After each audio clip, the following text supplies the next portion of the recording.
we get started then? We've got who we've got to get here, I guess. So let's see. I'll call the Board of Selectmen meeting to order for December 21st. Yeah, I can't speak today. December 21st, 2020. We'll start with a roll call attendance. We'll start with Bill. I'm not on mute here. William Olson here. Darcy. Darcy Dale here. Jamie. Jamie Knudsen here. Myself, Sean Farrell here. And we'll start with the Pledge of Allegiance. I pledge allegiance to the flag of the United States of America and to the republic for which it stands, one nation, under God, indivisible, with liberty and justice for all. All right, thank you. Let me just go ahead and find my agenda here. We have a handful of board and committee openings. It seems like it's ever expanding. Council on Aging, 2 openings. Human Rights Commission, 5 openings. We'll be talking about that tonight. Hamilton District Commission, 2 openings. Zoning Board of Appeals opening. Community Preservation Committee opening. Conservation Commission opening, and an Open Space Committee opening. And Joe, can you clarify for me the Hamilton Historic District Commission openings? They usually have to be a certain type of person, or is this just a general at-large member? I know we usually have to get a recommendation from the Massachusetts Historic or something like that. And there are a number of criteria that are supposed to be met for different members of that. So what I will do, and I failed to do it for today, but I'll have Pat write up who we're replacing.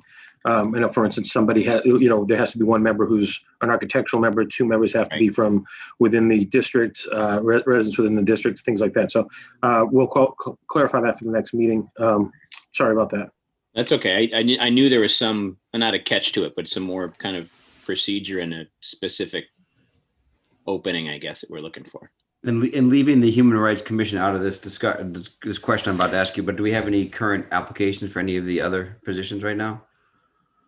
I've been told that there were 2 people that have applied to the Council on Aging, but I don't know who they have sent their applications to because they're not in my office. So I'm efforting trying to get those. I've asked again to find out where those applications went so that we could get them to you in time for the next meeting.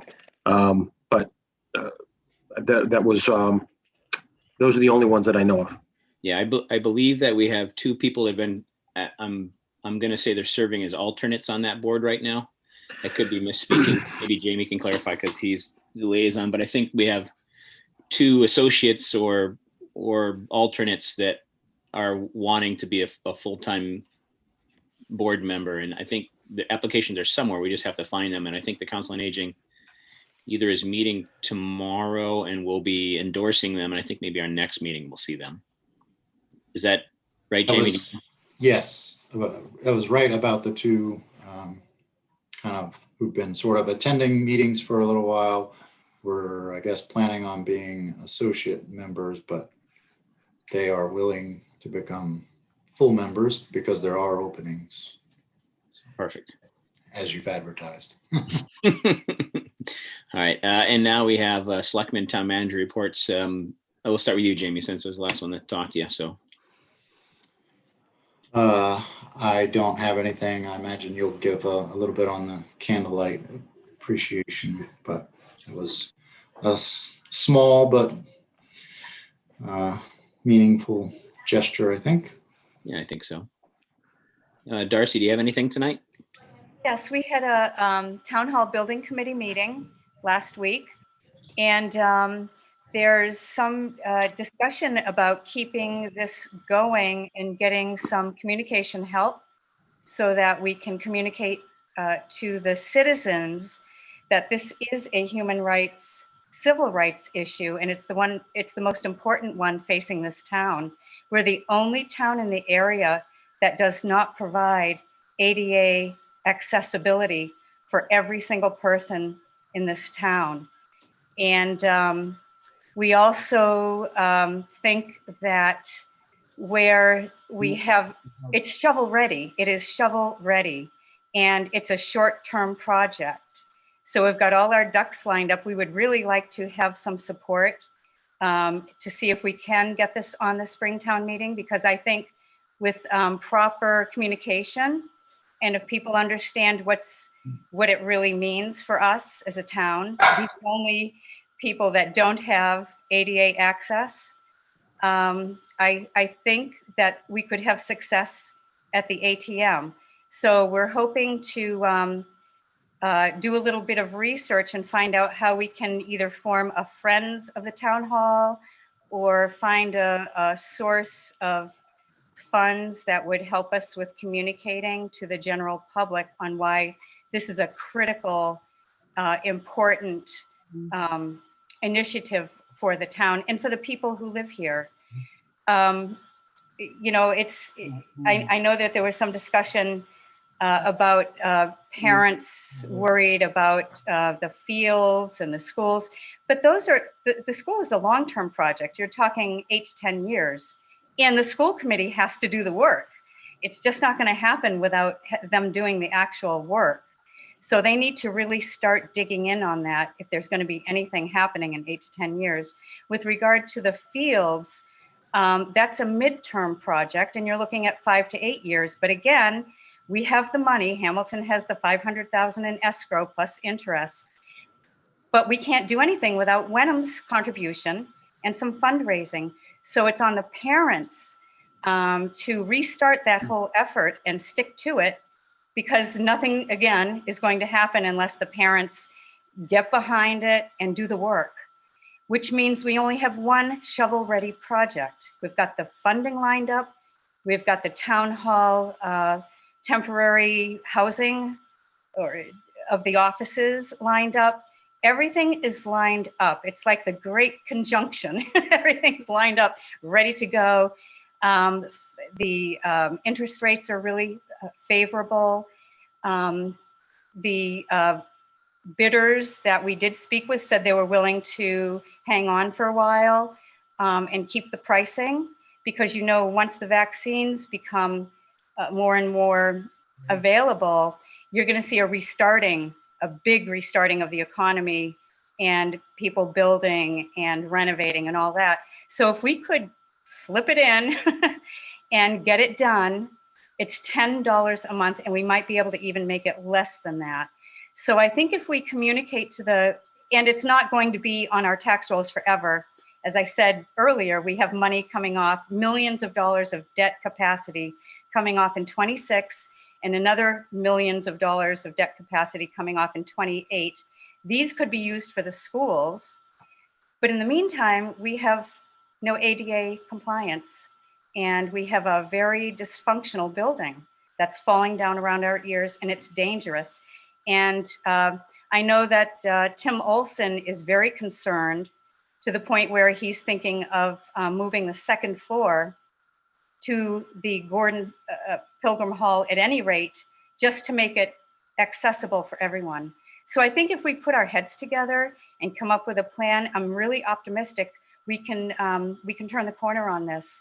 These fields and the school are not imminent, because it depends on the people who want these things. They need to do the legwork, and they need to work together. So that's about all, other than we did have a great Hamilton Wenham School Committee meeting, joint meeting with Wenham's BOS and FinCom. That's probably all I have to say. All right, thank you, Darcy. Bill, anything to add tonight? Oh, just yeah, I think Darcy did a great job. So Darcy, thank you for that. And just if Joe can comment on that, but just so we understand the next steps, it's not just about getting it on the meeting, right? It's about getting another election, another vote, right? So I'm just curious if we can just finish that thought, Darcy, and what would be the next steps? Right, The next step would be getting some funding, finding some funding for communicating to the public. It's really hard without having a way to get to people. We don't have the newspapers we used to have. It's just really hard. So we're thinking if we were able to get some publicity out there with the facts, you know, question and answer, frequently asked questions, you know, what does it mean to the town? These kinds of things. Well, procedurally, what needs to happen? We need, I'm sorry. Yes, the Board of Selectmen needs to give the building committee a renewed charge, and, you know, to go ahead, continue meeting, find a way to solve these problems so that we can continue in this process. So actually, it would be nice if the Board of Selectmen could give the Town Hall Building Committee an updated charge to continue the work. Then how quickly can we have another election? If something fails in an election, Sean, how quickly can you have another vote? Since it's a debt exclusion, we could do it at next town meeting. We could, okay. It's only with zoning. You got to wait when it Okay. comes to like a planning board, a zoning article, it has to go a year or two, I think it's 2 years maybe before you bring it back. But with something like this, it's just a simple majority vote for a debt exclusion. But so to Darcy's point, and not to get into too much discussion about, but this will be something we'll be talking about probably in our next meeting or so, redirecting that Town Hall Building Committee and talking about kind of next steps with communicating kind of our goal and resharpening our pencil and what that timeline is for bringing it back to town meeting in some form with some different funding sources or trying to lower the cost or both. So. On my updates, on the agenda tonight is two things, obviously, that revolve sort of my update. So 86 Mile Road, we'll talk about that, and we'll talk about the update of the meeting I unfortunately missed, but the update of the discussion we had with the school district on budget. The only other thing to note is that the planning board at the last meeting approved a what do you call an A&R approval, not required, but for a breaking up the 9 lots along the hillside of Gordon Crummer along Bridge Street is now it's still owned by Gordon, but it's been turned into 9 lots. So getting ready for sales. There's no current project in front of the town to review, but they just subdivided the lots which they are allowed to do based on the requirements that they met. So that was approved by planning board. How big are the lots? Do you know, just offhand? They are range in size from 3.24 acres to 1.54 acres. For single family housing? There's no project currently in front of us right now, so it's just broken up into 9 individual lots. Okay, thank you. All right. I don't have too much tonight. Darcy kind of spoke to the Town Hall Building Committee charge. And as you know, we talked last time we met about me meeting with Joe and Tim and Mike Toomey, et cetera, kind of about next steps. And so that conversation is kind of ongoing, but now it's kind of back in our court to have a discussion at our board about next steps and timeline and stuff like that. So we'll be having that conversation sooner than later so that we can get a redirection for that group because they're still very much wanting to be involved in it. You know, they feel kind of let down at all that work that they put into it and for it to fail. So we're going to kind of talk about next steps in a new direction for them.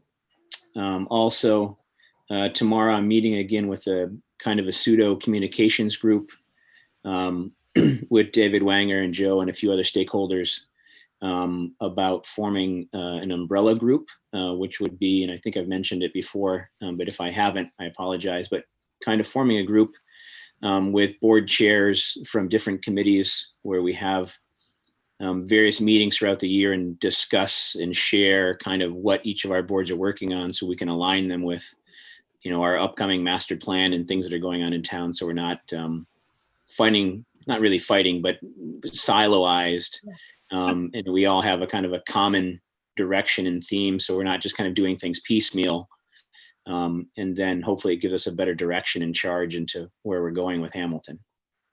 And then the second part of that group is just kind of, you know, to Darcy's point about that kind of citizen communication and getting it out there. And I think ultimately it falls into Joe's hands on both of those things.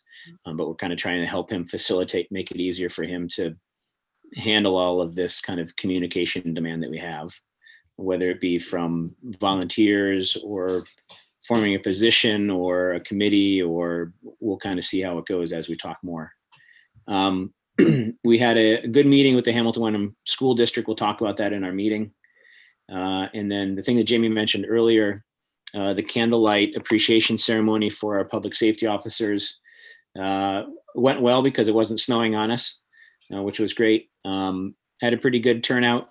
Everyone was physically distanced, which was nice. But we had a lot of staff there to show our appreciation, and we're able to give Kirby, Kirby Brandt a citation from our house from Brad Hill and that group to thank him for his 40 years of service. It was very nice, and it was good to appreciate all the hard work that they've done since we've had a very long year, and they've had a tough go at it over the last handful of months here. So I think that was a good positive thing to do in the community to show our support. I think that's it. The only other thing that I think we've had an update on, but the cell tower, I think Joe mentioned last time, is moving forward. I can't remember, and Joe can clarify if they pulled any permits yet, but I think they're on the verge of it if they haven't already. Yeah. Well, Patrick can answer Patrick may know, he's here for later, but he may know if they pulled. Last time I checked, they hadn't pulled a permit yet.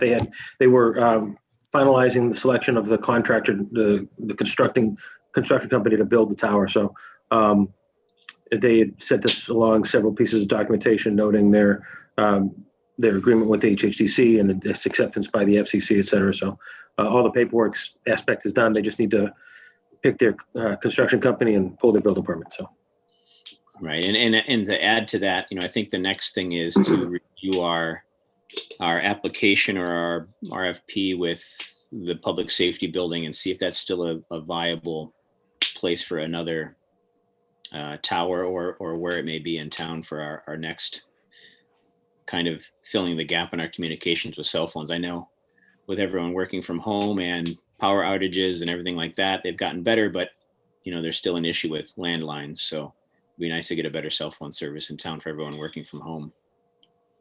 Joe, what have you got for an update tonight? I'll apologize in advance that I don't have my town manager report done. It's in draft form, and I'll just hit a couple of the high points from there. It will be finished tomorrow and put online. The Christmas Eve hours, I just want to let everybody know, the change in town hall hours to reduce hours typically has Thursdays as a 12 to 4:30 day, but because that's Christmas Eve this week, town hall will be open on Christmas Eve from 8 to 12. And then it'll be closed and our employees will go home to begin the holiday celebration. Also wanted to let folks know that as part of Congress's action over the weekend to pass a new stimulus bill, they did extend the deadline on CARES Act funding. We haven't got updated guidance from the state yet, but we did hear from the state that the CARES Act deadline was extended from this December 31st to December 31st of 2021, which is good for us because we've been using that funding to do things like our contact tracing and supporting our public health department and the COVID testing that we just recently started. So we've been pretty judicious about how we spent it. So I feel confident that we'll have enough money of what was allocated to Hamilton to continue to fund those kinds of operations throughout probably the entire calendar year here in 2021, which I feel pretty good about. Speaking of the COVID testing, we've accomplished 584 tests of Hamilton residents and close to another 250 or so of Wenham residents in the 4 testing days that we've had so far.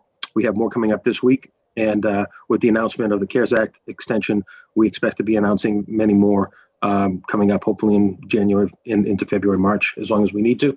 I did reach out to John Morris at Beauport over the weekend and exchanged emails with him again today. They're going to order some more tests for us, so we'll be lined up to do that going into what looks to be the height of the pandemic as we know it.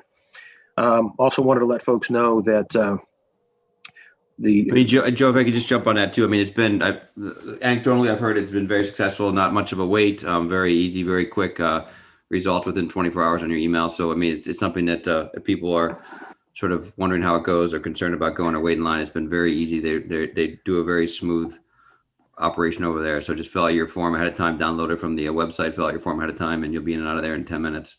Yeah, I've seen on Facebook a couple of isolated incidents of people saying they've waited several days and they still didn't have their results. I'm not really sure. I haven't interacted with those folks one-on-one to determine what happened. If they, I think some people may be expecting that, they're just somebody's going to reach out to them and say, hey, you're negative. I think at the end of a day or two, you can go on to a site or make a phone call or something to get your test results. And people may not be doing that, thinking that it's taking them much longer. By far, I've heard from many people who've had their results in 2 days or less. So I did hear that people found them in their spam folders. Yeah, spam, right? Yeah, so your that's- spam. Yeah. Yeah, that's another thing. So, people just need to be aware of that when you're working with email sometimes. Real quick, I'd let you know that the administrative team, including a public works director, planning and inspections director, myself, and police chief, met today to just talk about kind of our next steps for beginning the master plan process. We're going to use an RFP process that Tim Olson will help us with as our chief procurement officer. And our goal is to develop the scope and have it published in mid-January. At the same time, I'll be working to identify people who can serve on a steering committee that will work with the consultant over the course of the planning process. We're going to try to keep it manageable. We'd like to try to keep it to 7, but we want to represent a lot of different areas of town. So I invite the Board of Selectmen members to share with me names of people they think might be interested and helpful in the process. But we did, again, want to keep it manageable. We're going to look to the consultant that we hire to do a lot of the outreach and engagement, trying to get as much of the community engaged as possible.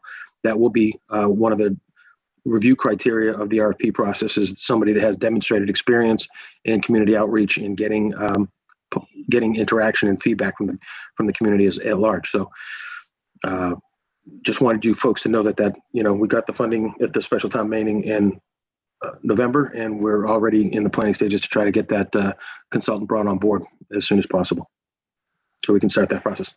And Sounds the Gordon Conwell Task Force, under the leadership of David Smith, has reached out to the folks at Gordon Conwell, and they're planning a meeting sometime in January to kind of reconnect. They haven't met in person or really met as a group since the pandemic. I believe there's been some emails and stuff shared, but no group meetings. So they're going to try to meet via Zoom at some point in the next month. So we'll have an update for you once that happens as well. All right, Thanks. thank you. Now we move on to public comment. If there's anybody on the phone or on the Zoom that wishes to make any public comment for items not on the agenda tonight, they're more than welcome to.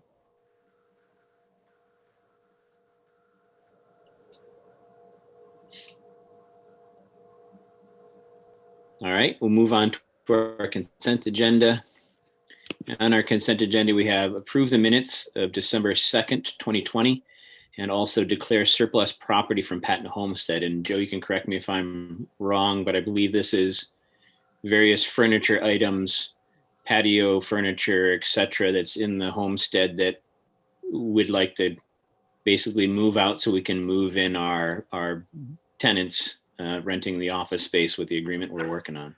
Yeah, it's all older patio furniture. Some of it's rusted and a little bit state of disrepair. It's not really, doesn't have any real financial value.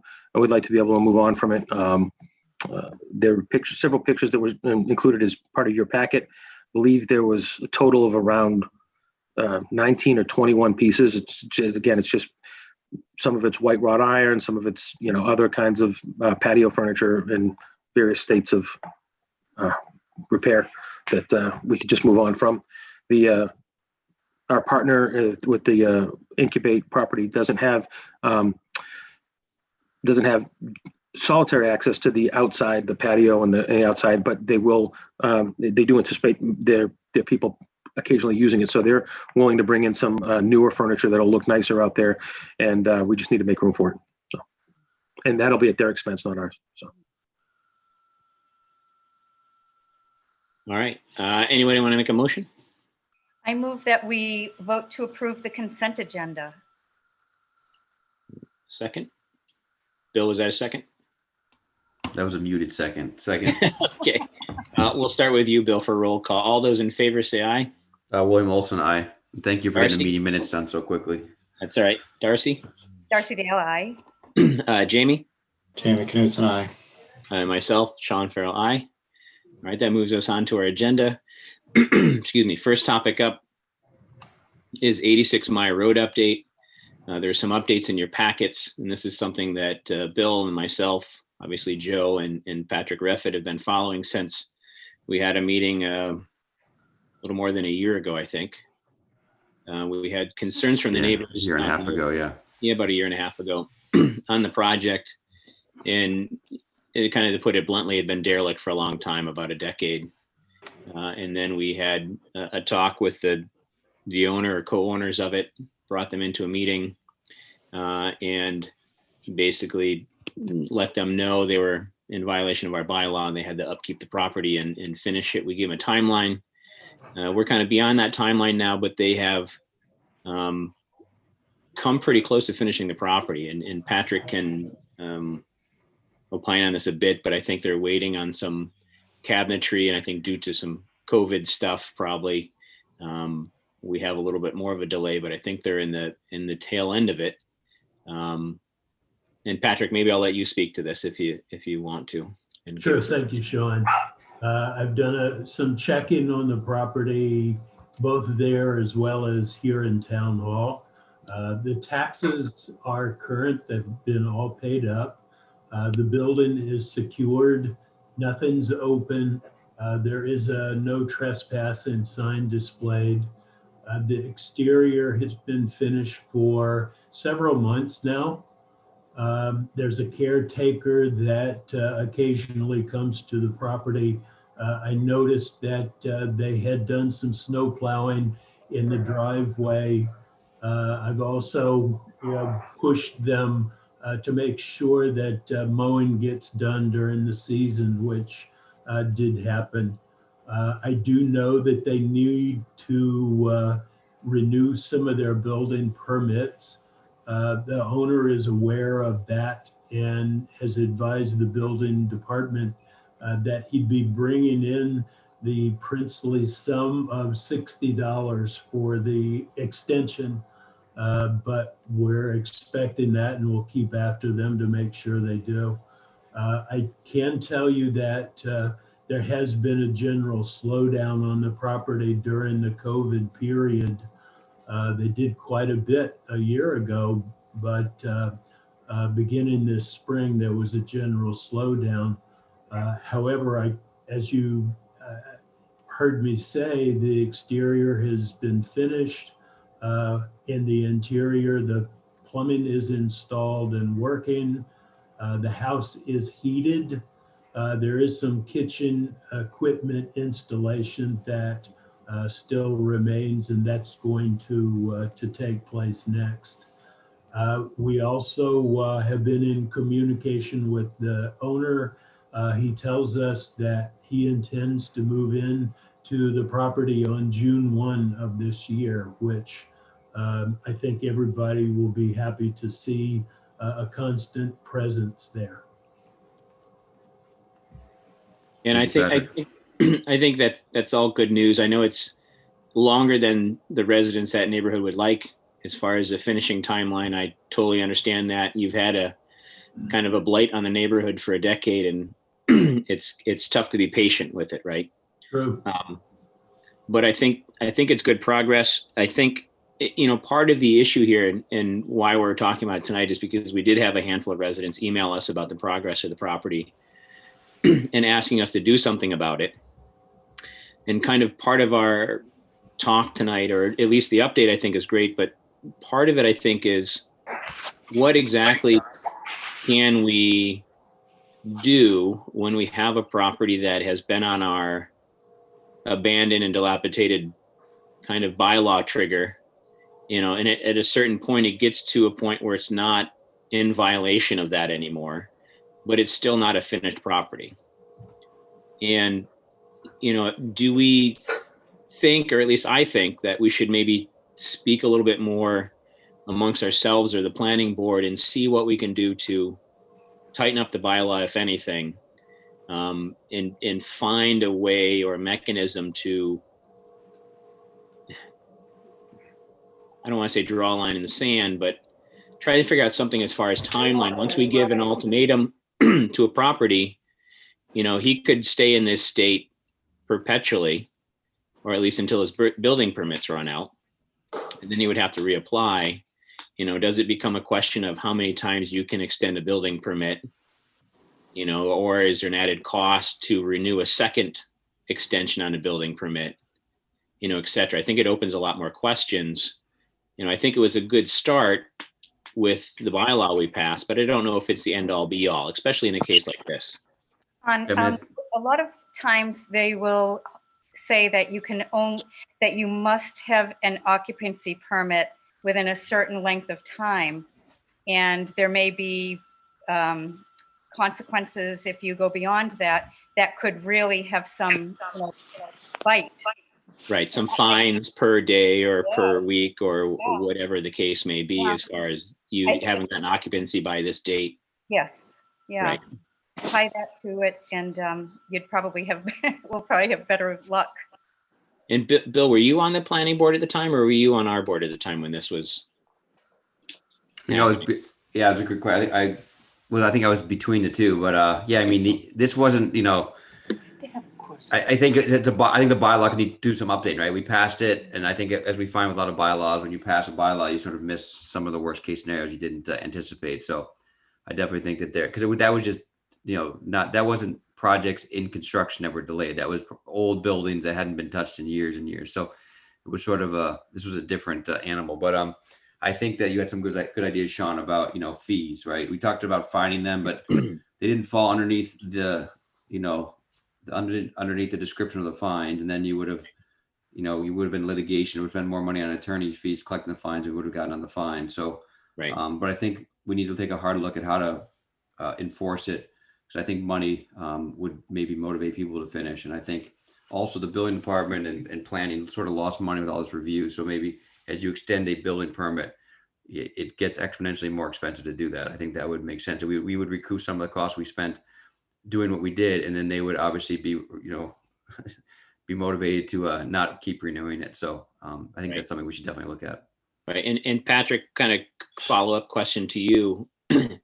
You know, would it, if we're looking at increasing fees or not extending building permits, would that be something in our inspectional services, our rules and regs with planning board, or would that be bylaw change, or all, or some of the above? Those would be general bylaw changes.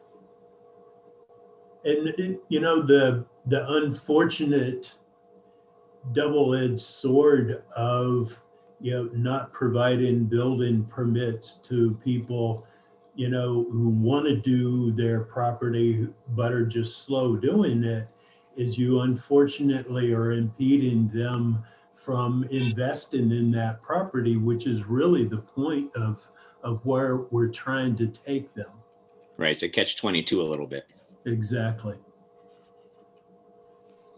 You know, if I could just add here, I think one of the things that we're looking at here as we head into the new budget season is that we're looking to potentially have the board renew the partnership with Wenham on a regional inspectional services department, and we're looking to try to make a few adjustments in that. I think we could potentially, I hope, make some adjustments in the regional agreement so that we can kind of beef up the position of building inspector as well. I think having somebody that's a little bit better able to manage a project with a little bit, you know, greater experience level, a little bit more authority, you know, we might be able to manage the process through that as well. I've discussed some of the options both with Wenham and Patrick going forward and what that might look like if we're successful in Right. renewing If the IMA move under up to Hamilton's leadership. I think we'd rewrite the job description for the building inspector a little bit differently, and hopefully get a little bit more seasoned and credentialed inspector. No offense to the person doing the job. He's meeting the requirements of the job as it is currently described. I think we need to change the way we're describing it. That's right. We'd upgrade a little bit from a building inspector to a building commissioner, which is going to have Right. a lot more certification and knowledge of different things, commercial Right. and residential. Right. So. Any other discussion other than I think that it's something that, you know, maybe when we're moving forward with the inspectional services and stuff, it'd be good to get input from Patrick and our building inspector, kind of about circumstances where this would help or hurt, and kind of, you know, make a pros and cons list to what we can do, and maybe start to work on modifying that bylaw. I don't think there's an immediate need for it, but I do think there's a need for it. Yeah, Patrick, are there any other properties you're having similar issues with, or is this at the top of the list? You know, this has been at the top of the list, particularly because it was such a large property and it did have an impact on the residences around it. Plus, I know people in the neighborhood were just, angry at having to see this eyesore day after day after day. So I completely appreciate that. So, I think this is a success, although it's been slow. But there are 3 properties on Cutler that have been, effectively neglected by the property owner that lives very near to it. These are old homes, they're smallish. I've had the building inspector push the property owner to the extent that our bylaws allow him to do so. And those properties are being marketed right now. There have been some folks that have been researching them for purchase and upgrade, but those are the only ones that I'm aware of right now. On another matter, Sean, you did ask about the cell tower. Before I forget, as Joe mentioned, they are doing their bid review right now. One of the other things that they're working on is they're trying to determine the electrical service, and they've been working with National Grid, as have we, to try to get that moving up. So, I'm looking forward to seeing a building permit application within a matter of days. Great. And Patrick just jarred my memory a little bit late, but for my update, speaking of National Grid and power sources, the Amoresco solar project, the landfill, is somewhat stuck at the moment. I've reached out to Brad Hill. There's a question with the title of the property, the landfill. So I'm trying to work through that, and I've talked to Brad a couple times about it. I'm going to follow up with him again probably this coming week or the week after the holidays here, and see unless he's got some other news for me. Sean, I did have another conversation with KP Law the middle of last week about that item. The land court had filed a question related to the way the way the taking was originally filed back in the 1960s. There are a couple of instances of this around the state in the last several months. KP Law has filed our response and is waiting for the court to rule on the response. It seems to be like a very technical and challenged question by the court, because if their logic holds here, then there are an awful lot of land filings that from the 1960s and earlier that could be called into question.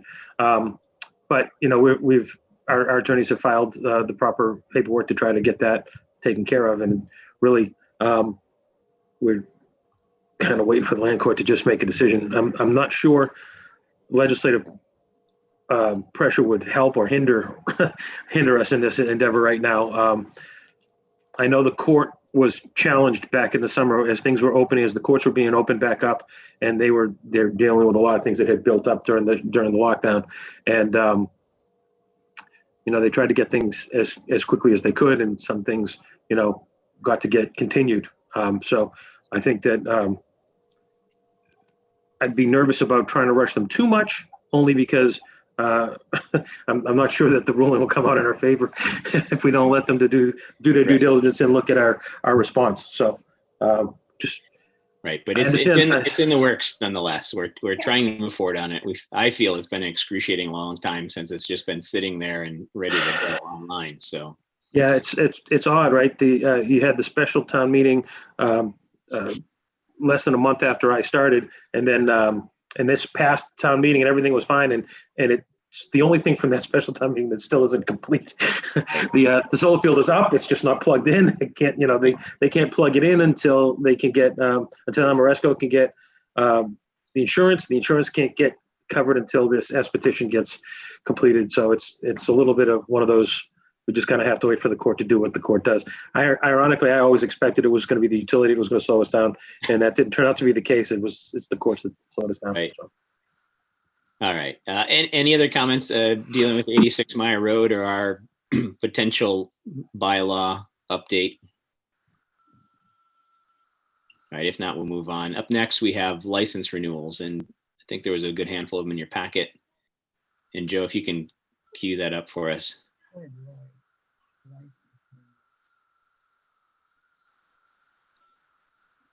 There we are, license renewals. Renewals.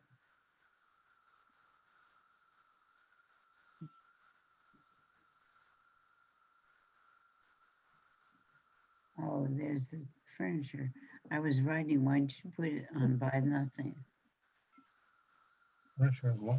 I was writing, but I put it in the wrong Hi, place. Gradle, we can hear you. So Joe, how should we best do this? Should we do one at a time or do a lot of them? I don't know. It's up to you. It's up to you. I think if you want to look and see, I would think you could do them all at once, or you could at least do them in lots. You could do common victuals together and liquor licenses together and entertainment licenses together. You can see here you have 1, 2, 3, 4, 5. You got 11 liquor licenses, some for takeout, some for on-premise. We've total $13,500 in fees, license fees collected from those. And you have, these are your common victuals license. Cumberland Farms is in red because we hadn't received the application, but we did get it today. We have everything in hand and it's all checked out. Pat assured me of that today at 4 o'clock. So he had received that as well as the check. So we should be good to go there. And those permits total about $600. There is only a couple of entertainment licenses and one class 2 motor vehicle license. So the total fees collected would be $14,250. And if I were you, you could read them out individually, or you could choose to.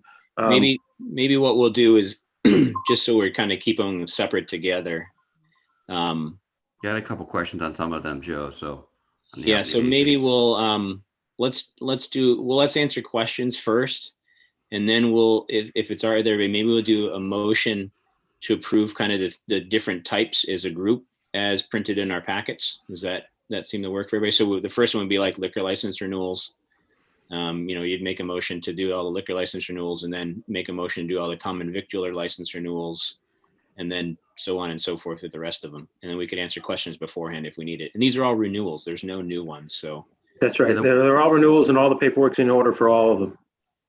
That was my question. We approved a liquor license, I think, last couple meetings ago for the Asbury, but that's not on here. So it's because it's not a renewal. They don't need to be renewed. Right. They just got a brand new license. Okay. Yeah. So want me to make a motion and then we can talk about, is that what you're saying? yeah, why don't you make a motion on that first batch, the liquor license one? Make a motion to approve the renewal of all Alcoholic Beverage Control Commission retail license renewals. Second. All right, discussion. So Any discussion. So I had 2 questions. One question was, the form is issued by the Commonwealth of Massachusetts in most cases on this one, and some of them, the manager's name is not correct, and they've written over the manager's name with the new manager's name. I just want to make sure that that's acceptable, because it doesn't say you can, it doesn't say you can. It's just sort of, so Joe, is that acceptable? Yeah, I believe it's acceptable. I think in some cases the manager changes. The state doesn't always get the memo. They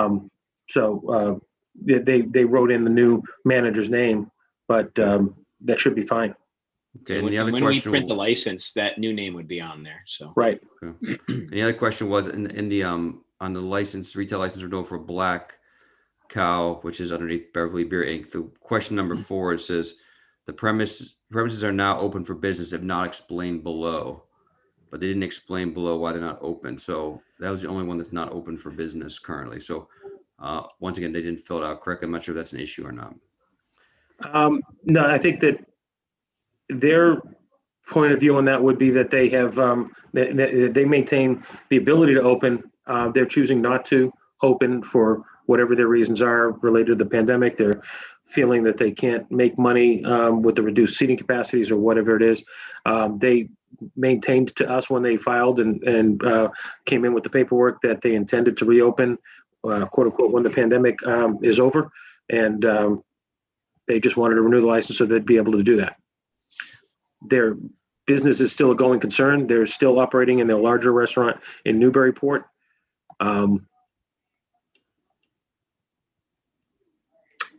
Yeah, if you wanted to withhold that while I double check. I don't even want to withhold. I just want to make sure that we're not going to approve it, and then somewhere down the road it's going to get. I don't have an issue with it. I just want to make sure someone else isn't going to have an issue with it. So, I think that's a good question. Any other questions on that first group?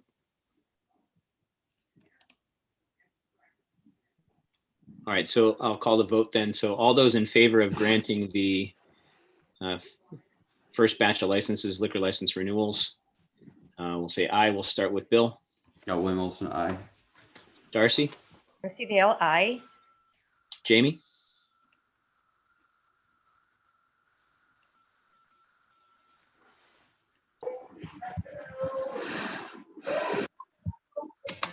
Jamie Knutson, aye. That's what I meant. I knew you'd get it sooner or later. All right. And myself, Sean Farrell, aye. All right. So the next one is the common victular license renewal. Someone wants to make the motion and we can have a discussion if we need one. What if I could say that word appropriately? So I move that we approve the there you go, victual tough one. license. All right. A second. All right. Bill seconded it. All right. Any discussion on this one? And Joe mentioned today that the Cumberland Farm one is current. We just didn't have it when our packets got delivered, but it is submitted.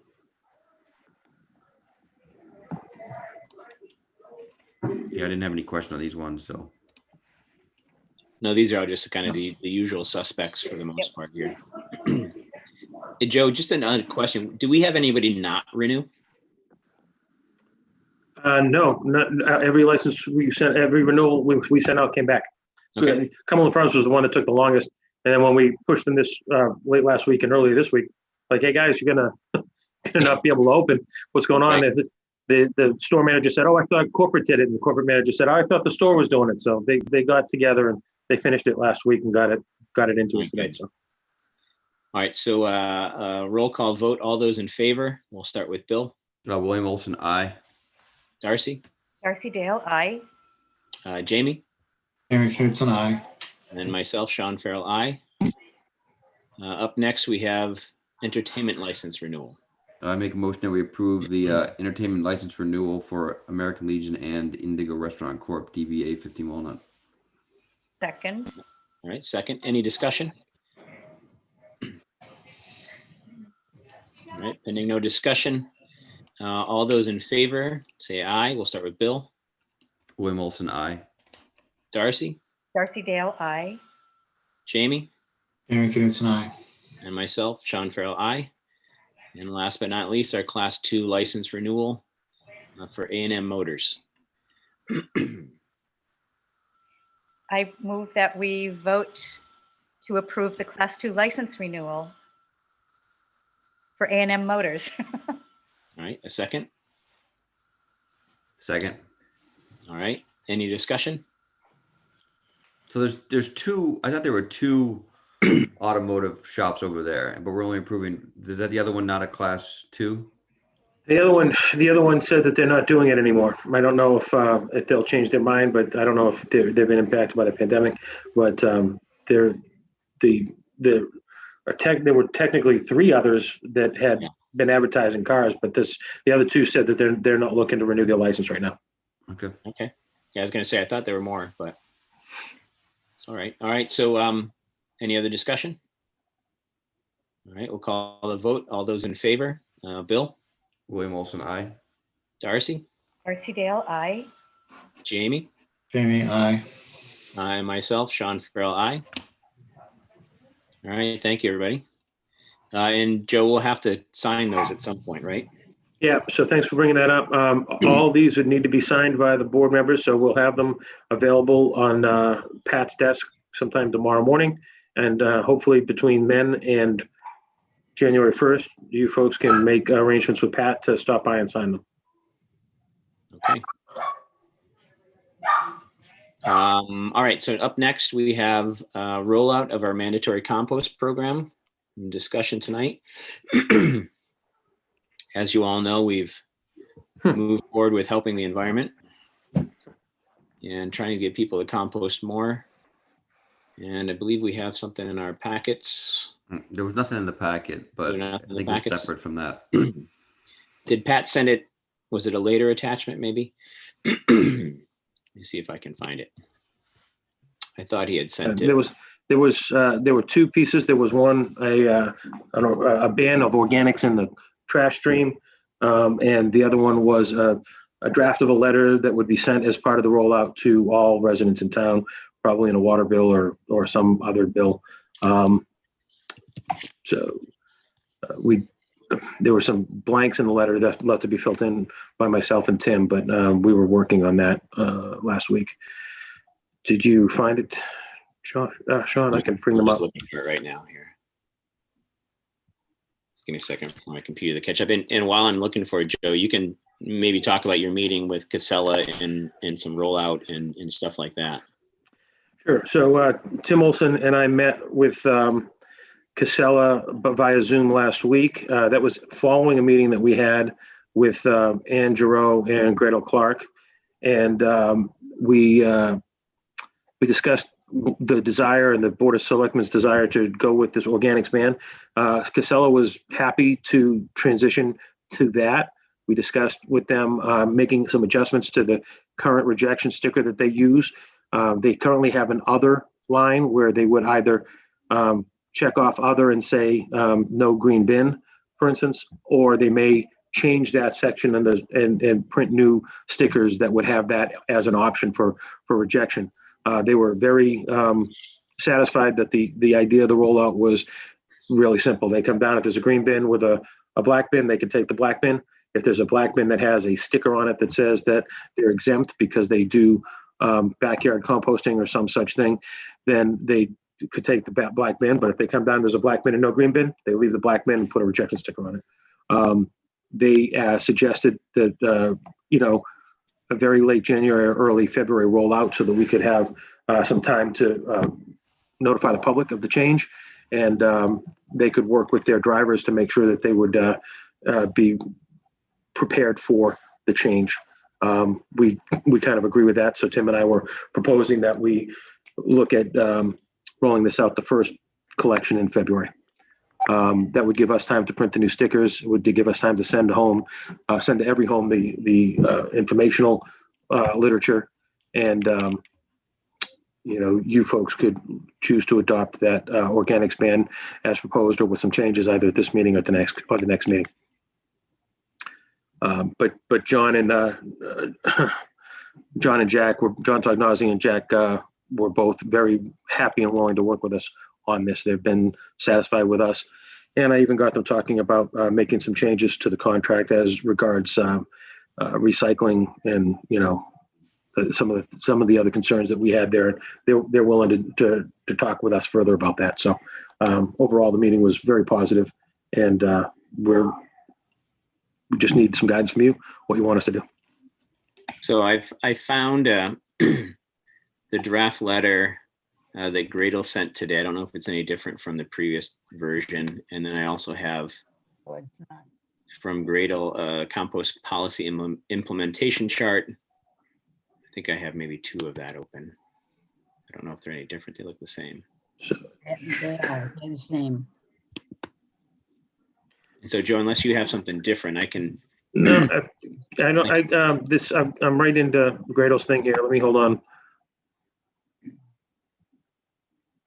Okay. And so while Joe's talking, and I'm sorry I wasn't paying full attention to him while I was talking because I was surfing my email looking for the information. But so rollout, we're thinking kind of after the first of the year, and kind of like a soft opening, some gentle reminders and stuff like that, and then starting to meet with the people that are going to be exempt, and as Joe mentioned, the kind of stickers for the bins and stuff like that. And then hopefully be kind of fully integrated and up to speed in a couple of months. Yeah, Yeah, you've got up now the compost policy. This is the updated letter that, or updated policy that Gradle included in her email today. Just made it easier to find it that way. This is, I don't think this one differs very much at all from the original one that we sent to you on Friday.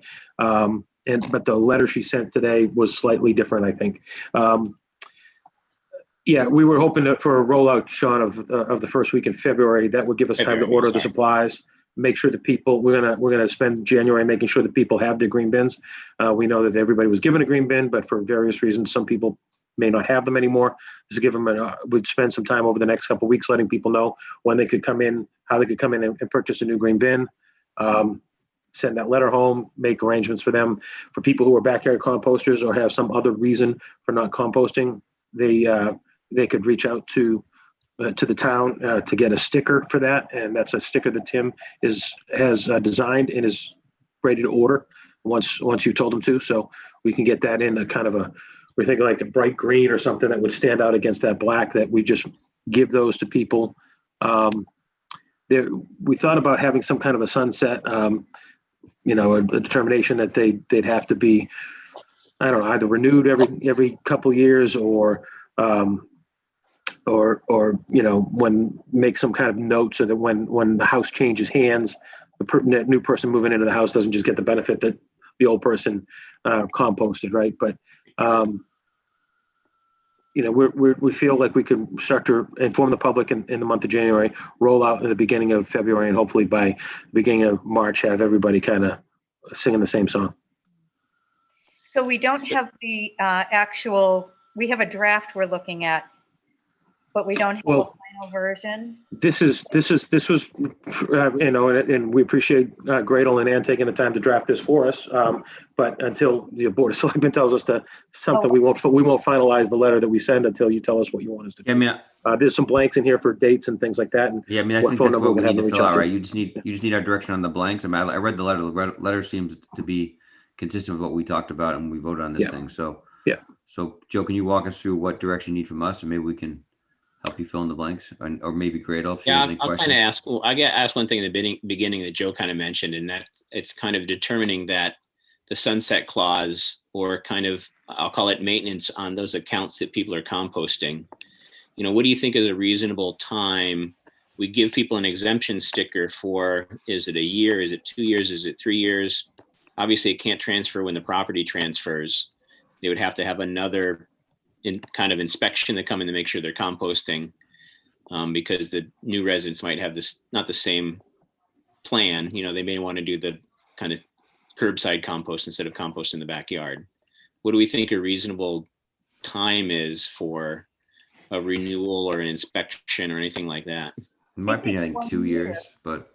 What do you think, Bill? I think 2 years. I think a year, you're just constantly doing it if it's a year. So you need, I think 2 years sort of a Is fair there renewal. a mechanism for, I know there's a lot of turnover in the town with, selling of houses. So could we use like different colors for different years, or how would that work? Would it just be? I think we could just write dates on the, effective date on the sticker. I don't think that would be that difficult. I think we're also not talking about a huge percentage of people. I mean, and Gradle, refresh my memory. I know when we discussed this, you and Ann and Tim and I discussed, I think we were estimating, fewer than 100 people that would qualify for the exemption. Is that right? You're mute, Gradle. We can't hear you. I could hear you before, but now I can't.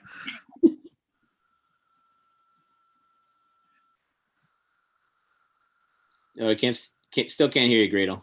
So hopefully. Oh, there she is. Oh, there we go. Hear you a little bit better now. But now you're frozen.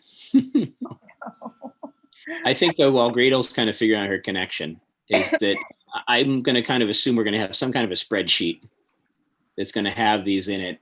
And we can even put probably a trigger mechanism in the spreadsheet that's going to put a sunset on those dates of, 2 years to build. So I think is a reasonable time frame. Yeah. Gradle, did you give us an answer yet to the number of people you thought would be exempt? I thought maybe 10% max. Can you hear me? Yeah, we can hear you now. Yeah. So that would be about 240 households. Yeah, roughly. if that, I mean, I'd really be surprised, yes. Yeah. And, I will say that in the last week or so, I've spoken with Corinne Kale, who is working on an updated town clerk's kind of welcome to town new resident packet that had been given out from the town clerk's office for years. She's reworking it and offered the various department heads the opportunity to put new literature in. So that's something that we could probably put into their literature that would be kind of consistent with us. If you've moved into a new house, you should know about our composting, our street side composting program, our organic span, and the trash stream. And if you have one of these stickers, you need to renew it if you plan to continue to compost in your backyard or just compost with the green bin. Right. And I just see somebody posted in the chat, Kristen Alexander posted that they do their own composting at home, but many times home composting, you can't do the meat and bones and some different things that brick ends can do. So you can still put that stuff in your freezer. So you might not have a bin out there every other week or every week. It may be once a month or something like that with that type of stuff.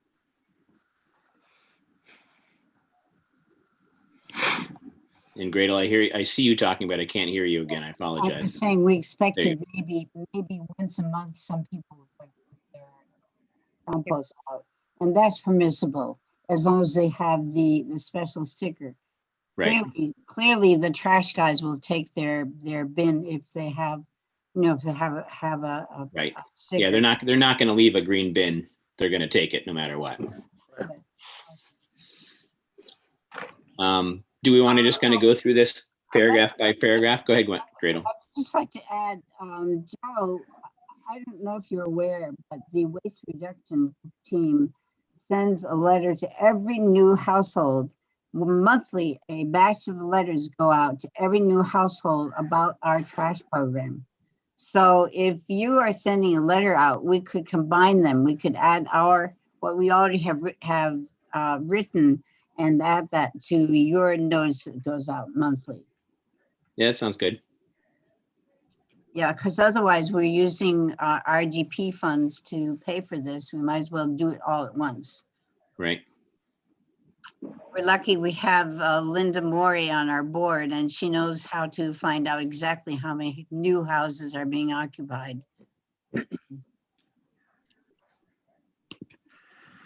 And I'd also like to point out that there's two documents that we're looking for the board to approve. There's this letter that goes to the residents, and then we also have a draft of the policy itself. So I think there's two different documents that we were asking the board to review and approve.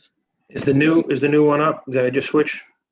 Yeah, it says it's thinking about it, I think. And we just had another post in the chat, which is a good point, that we have some residents, particularly Asbury Grove, that are just summer residents, that we're going to roll this program out in February, but they won't be here. And if they don't have a green bin or something, we should do some type of a kind of a separate check-in, maybe with the Asbury Grove board for those residents when they do move back into those cottages. So we can make sure everybody has a green bin and they are compliant. Incidentally, those cottages all were given green bins when we started this program. So, but it is good to remind them. So here's the organic span document that Ann referenced. Yeah, and we're just asking the Board of Selectmen to endorse it, to make it a formal policy of the town. So, okay, so since we've kind of seen this tonight, do you, the board, I'm asking here, do you want to kind of go through this and add some changes and dates and fill in the blanks? And then do you want to revisit it and do some edits on it? If we need to, we can treat this as a first draft. Typically, when we're doing policies and stuff like that, we list things as a first draft. We never approve them at the first meeting that we're actually looking at them. This gives us a little time to digest stuff. But if we want to kind of do a 500-foot view of it and check off some of the low-hanging fruit, some dates and things like that, and then look it over some more and bring it back up at our next meeting and finalize it, I think that's totally reasonable. But it's up to you guys if you want to do it tonight or you want to a reminder, this was given to you the very first time you talked about it. This very document. You've seen it now 3 times. It's the very same document. Right, So- we've seen it, Gretel, but this is the first time we're actually really discussing it. We've talked Okay. about it briefly, we've shared it, but No. we haven't done much editing on it. So I don't think it's gonna stop us up in any way if we're rolling out in February. We just have it in our next meeting will be January, what, Joe? Third? And Third. you get married January 4th, right? And then you have a meeting the next night, the 5th, right? 4th, Yeah. you're by yourself, and the 5th, you're meeting jointly with the Wenham board. Yeah, But so Sean, I think we, go ahead. I mean, timing saying- wise, what you don't feel it's appropriate to, we didn't say we were voting on it tonight. You don't think it's appropriate to vote on it tonight? Is that your issue? Well, we said discussion, we didn't have Okay. vote on the agenda. Okay. I'm okay with altering it, but oftentimes we usually have a kind of a first reading and then next time with policy, but it's not all policy. I mean, we could approve, I think one of the documents, not really a policy document, it's just kind of announcing it. So we could go Yes, through that tonight, Yes, right? let's go through fill in the blanks and then we can decide what to do with it. But maybe we vote Yeah. next time with Rosemary's back. But I don't have an issue with voting on these things tonight or fill in the blank. It's, Yeah, I don't either, but I like just Gretel wanted to said, give people it's the what we talked opportunity. about. So Right. You want to work on the letter or on the organics ban letter? Let's look at the one we got in front of us right now. Okay.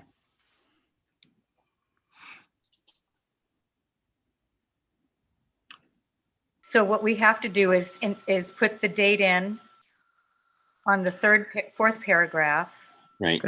and that would be the first week of February. Is that what our Yeah, that's goal? what we're aiming for. Yeah, I'm gonna, And let me look at the calendar here.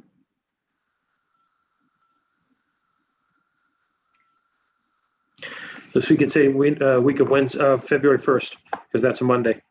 Yeah.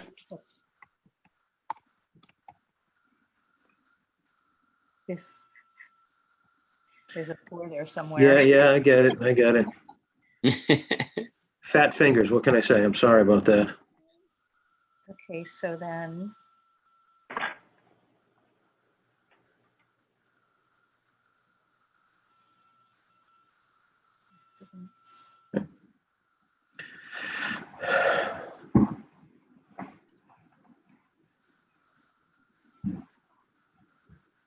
Is that the end of it? A Yeah, little bit more, yeah, more. Yeah, that's the end of it. Okay, that's the end of it, yeah. well, I move that we approve this, what was it called? The ban, the Organics ban, yep. organics ban as written and edited. second, A second. Okay. Any other discussion? No. All right. We'll do a roll call vote. So we'll start with Bill. All those in favor say aye. William Olson, aye. Darcy Dale, Darcy Dale, aye. Jamie Knudsen,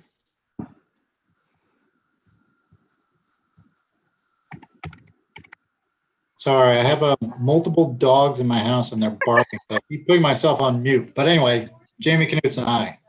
thanks, Jamie, and myself, Sean Farrell, aye.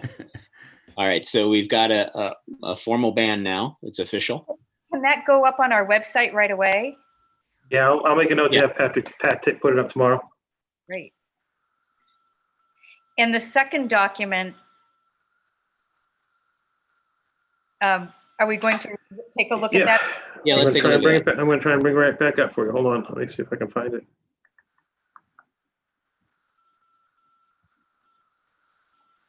Oh, so not in a different. See if that works, but there we go. All right.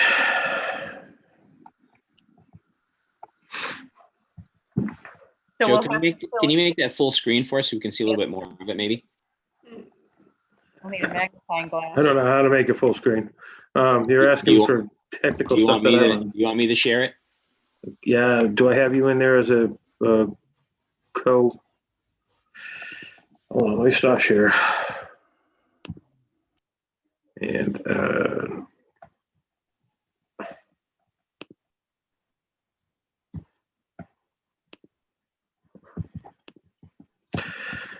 Sean, how do I make you a You're gonna make me a co-host. co-host? Yeah. Under where do I go to do that? That's gonna be up in the settings, which is top left, I think. We've done it before. We did it the other day. I just can't remember. Yeah, I just can't remember how I did it. You just click, you go on Sean's square, Yeah, up in the upper Oh, right hand, there upper we right of his go. square. There you go. And You yeah. you can- see it. Make code. I got it. Good job. Thank you. Whoever said that, I appreciate your help. It was me, Ann Brady. I'm a teacher. I have to do it all the time. Thanks, And you're an excellent teacher. You just taught me something. Thank you. I was going to say, and I'm a teacher too, but we use Google Meet, so it's a different platform. So I can Google Meet all day, but all right. All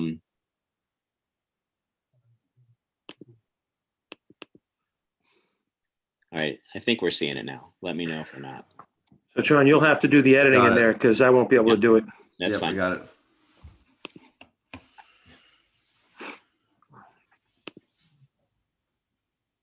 So that first blank, I think you want to have it say the week of February 1st, 2021.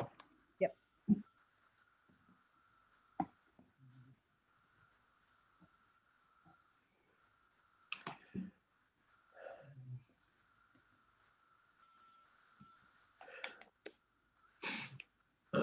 We can make the organics ban available on the town website. Yes.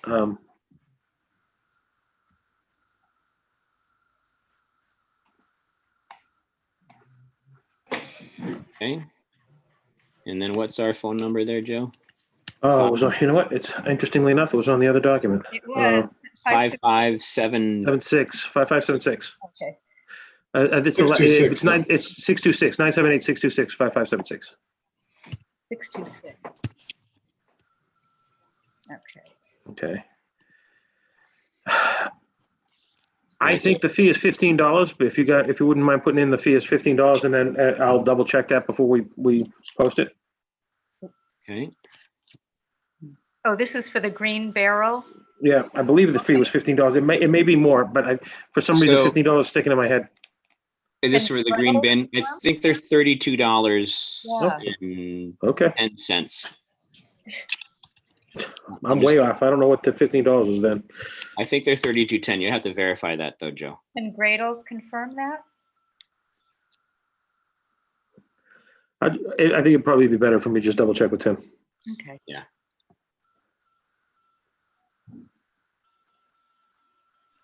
Where's our application available? We'll have it available. That'll be available on the town website, on the DPW page of the town website, and we'll make sure it's up there before this letter goes out. Good. Yep.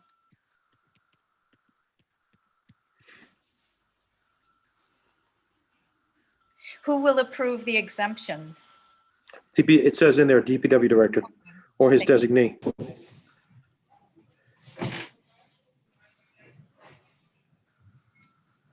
All right, so I guess give it one good read over. See if we've got any other typos or anything like that.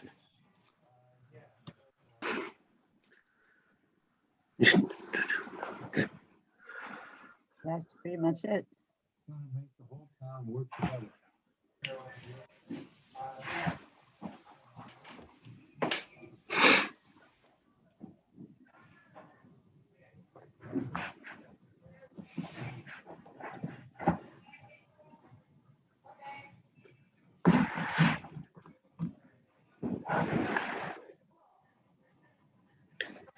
John, can you put it up just a little? Or is that am I reading the end? That's the end of it. Okay, there it Oh, is. sorry, I apologize. I lied to you.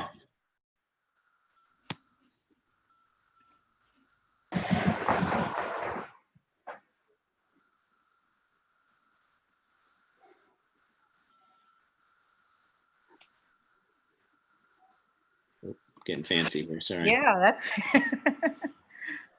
Well, this is going to be read by all the environmentalists in the state, and they're so excited about Yeah. it's about to happen. And it's happening for the right reasons. All right, I don't really see any typos jumping out at me. I think we filled in all the blanks.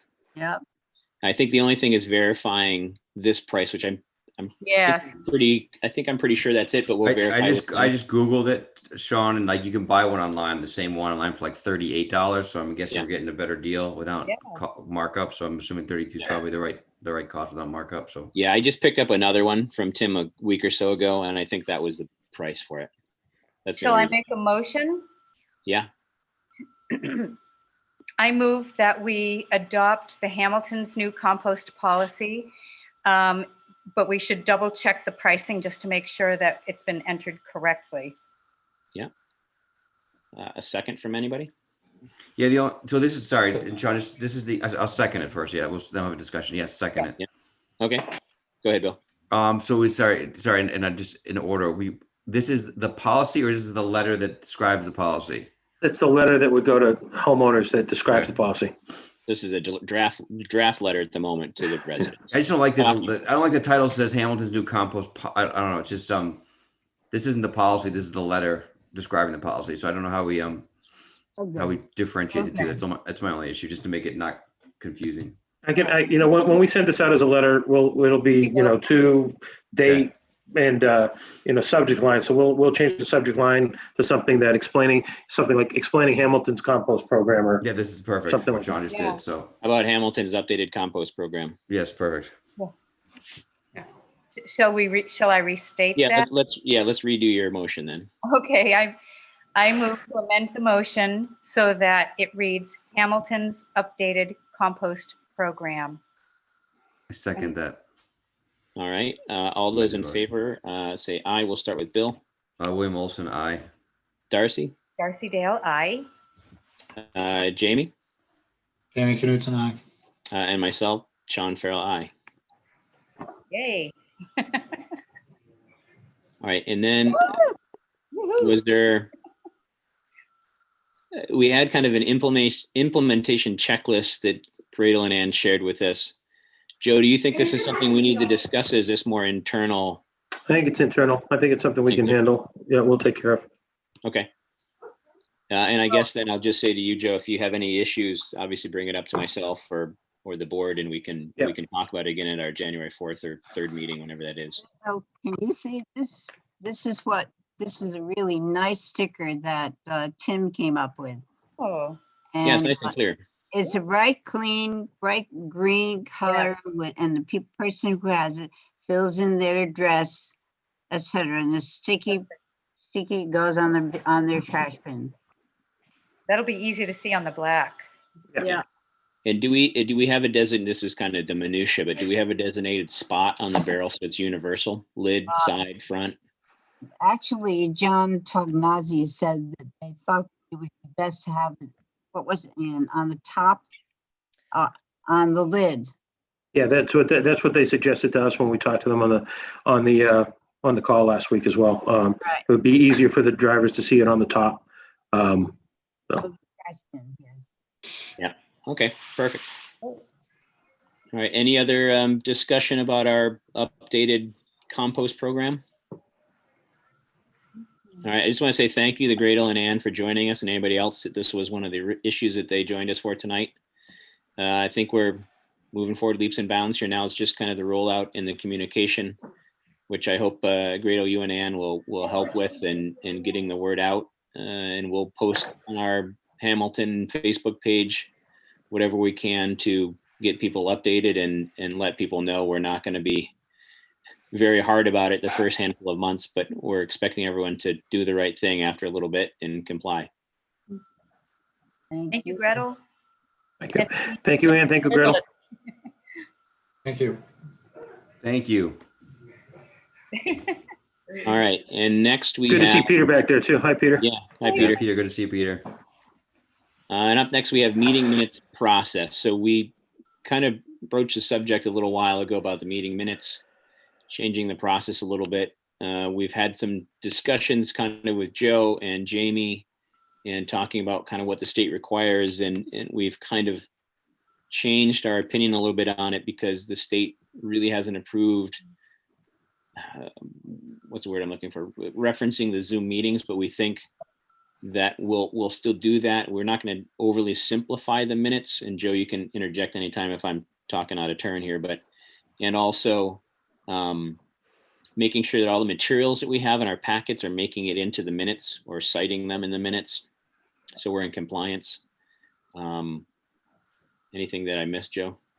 Will they be Oh, uploaded? I'm sorry? Will the materials be uploaded to the town website? Yeah, Pat and I are trying to figure out the best way to do that. I think that, we'll definitely reference what they are, and we'll definitely find a place to keep all of the materials. We don't want to get into a storage issue, because that's about ultimately what this is all going to come down to, is how much stuff we're storing in the cloud and how much that costs us. But we may say that we may wind up saying that the materials that were referenced by the board for this meeting included, and then have the list, and then any of these materials is available by contacting the town manager's office, because all the stuff comes out from us in packets, so we will keep track of those packets and be able to share with people as they ask for it. The state just requires us to be able to make them available when asked. So where we're storing all of our minutes on the website, I think if we add in the additional, sometimes our agendas and our minutes are like, can you combine the agenda and the minutes takes up like 5 or 6 pages. Yeah. And sometimes you had 40 pages in your packet tonight, and that was without the stuff from the composting. So that would, quickly outpace our available storage space. So Yeah, we want to be conscious of staff time, staff effort, but still have our minutes be in compliance and easily searchable, reviewed, right, by residents and even board members, whomever wants to look at them. And I think being able to reference the materials and making sure we're complying with the state by citing those and letting people know they're available, if requested, is a step in the right direction. And I think we've been doing all right, but I think we can always do better. So I did want to mention one thing, because I looked at it just yesterday, but so the town has a minutes policy that was adopted in 2018. And part of it does say that that the town employee liaison, will ensure that agendas, minutes of open sessions, and open session handouts are posted to the town website in OCR format. Right. So at least, so if we want to change that, we can, but that is what it says now. I almost wonder, Jamie, and since you've been kind of looking into this, and to Joe as well, would it be worth, since we have this ability to Zoom right now, and it's a little bit more pliable with meetings and stuff for people, is it worth maybe even KP Law or somebody doing some kind of like a refresher for people with minutes, and our town clerk, Corinne, because she's filing all the minutes and doing the agendas and stuff. If we kind of had all heads in the room that were doing the minutes and the liaisons and stuff that were in charge of those minutes, kind of a refresher and this is how we should be doing it, just to make sure everybody's on the same page. I feel that sometimes That's a good idea. everyone's doing it a little bit differently. I know that the planning board and the HDC and the waste management and the open space, they all set their agendas a little bit differently, and they do their minutes a little bit differently. Even though same people are taking the minutes, they're often a little bit different. So the more universal we can be, the easier it's going to be for everyone to search and look and do whatever they need to with the minutes. Yeah. Yeah, it's part of our retainer with KP Law that Yeah. they provide that kind of refresher training on a as needed basis. So they would be happy to do that. They haven't done. We had originally talked to them when we first brought them on board about doing that, and then other things kind of took priority. I'm sure they'd be happy to do it, and probably be easier to have them do it via Zoom now. Yeah. I don't think it'd be the most arrange that if you exciting like. meeting, but it would be a worthwhile meeting, so that we know we're in compliance and we're doing our best to be transparent for our citizenry and our boards and committees. And we do have a new minutes taker. She's got some experience taking minutes in other settings, but if I were collector, I've only met her once, so if I recall her name correctly, I believe it's Annette. She's took over when Marcy retired due to the pandemic and homeschooling and all that kind of stuff. Marcy was finding the job to be a little bit more than she needed on her plate at the moment. So she asked us to step aside, and we brought Annette on a couple weeks ago. So I think now's a good time to do that, both for them and for the boards and committees. that sounds good to me. Jamie, do you want to maybe help coordinate that a little bit? On mute. There you go. Yes. You can give me a thumbs up if the dogs are barking. Yeah, so I guess I just wanted to kind of bring us up to date a little bit on that, and I really want to work on, being compliance. And I see that Mary Alice said, what would you say? Not all the minutes are being scanned through Nuance system currently.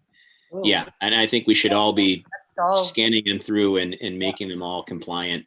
Yeah, with our- there was a period of a couple weeks back in the fall that the available Nuance reader at Town Hall was not working, but it's been back working for several weeks now. So hopefully we can get everybody that had gone away from it to go back to it quickly. So Yeah. So, and I think the other big thing, Jamie mentioned it there, is that naming convention. We've had a problem over the years with everyone naming the documents totally differently. The dates in front, the dates in back, the dates in the middle. Even within the planning board documents, there's PB board, planning board, all this different stuff, and it makes it very tough to search. So, I would hope that when we are updating our documents over our kind of town hall renovation stuff, and part of that going to fully paperless or as much paperless as we can go, we would hopefully figure out something in there to review some of our files to get them into that naming convention. I mean, it's a lot of work, but I think it would be well worth it. It doesn't have to be done all at once. Maybe we find somebody, the intern or something like that, or even our senior volunteers to help with that program. It's sort of kind of a data entry, data management type of a thing.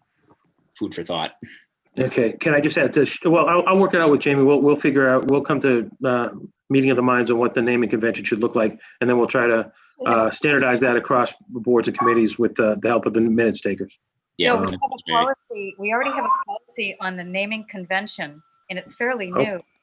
It's okay. already in existence, and I was using it when I was the FinCom minutes taker when I was on the board there. So it does exist. I'll see if I can find it.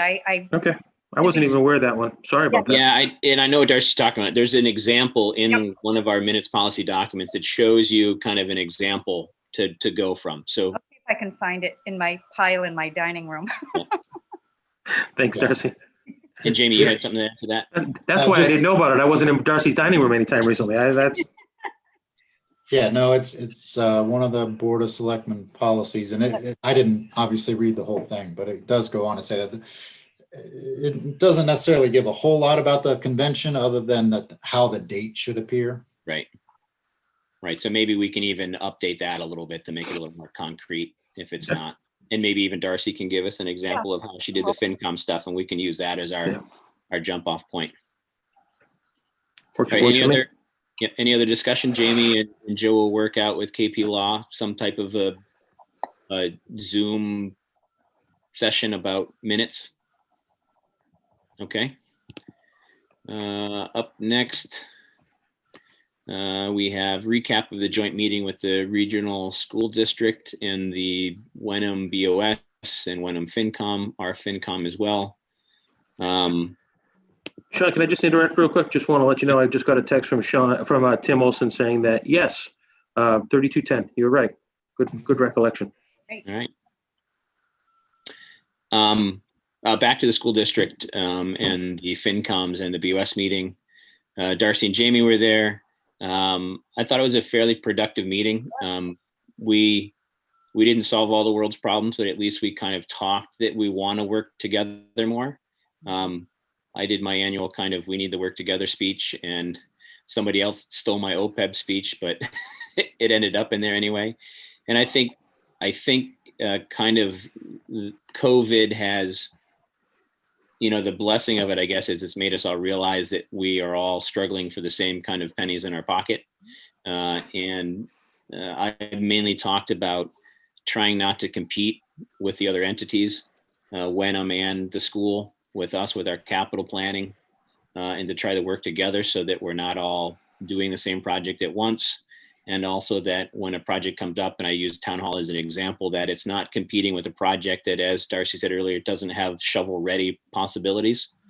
And I think that is really important to get those endorsements from the school committee in Wenham to say that our projects aren't competing with their projects, and that we'll have a lot more kind of understanding of timelines and capital needs over the years. And we talked a little bit about debt ceilings and Prop 2.5 and the need for possible overrides in both towns. Anything else I'm missing, Darcy, Jamie, or Joe? I think there was a lot of discussion also about seeing where else we could find common ground and work together on for certain regional initiatives. But I think we have to do the homework first to know what those might be. But Right. at least we're open to it, because I remember on the FinCom, we reached out to them over and over, and it was like, they just didn't want to hear it. But maybe over time, it's becoming apparent. Right. I also brought up the regional agreement, which scared Michelle Bailey a little bit, I think. But she didn't want to take a big bite of the apple when I mentioned it. But I said it's on our event horizon, but it's not a tomorrow thing. But we just wanted to let them know that, we're consciously thinking about it and moving towards reopening that agreement to adjust the language in it and bring it up to speed and talk a little bit, negotiate some of the details in it. And I didn't really get into all the details in it. I gave them kind of a general overview, but as you know, we've discussed a little bit, there's probably 5 to 10 things that we'd like to change or update in there kind of right off the bat. And to be fair, I don't think that she meant that she didn't want to do it. She just, there's a lot going on right now, right. with schools and how schools being done and planning for the next budget and everything else. So she was just, and all 5 of the unions being negotiating contracts, right? So she wanted to, I think what she told me separately from the meeting was, we want to look at it, but like next fall. So it's more a timing thing, I think, from their perspective.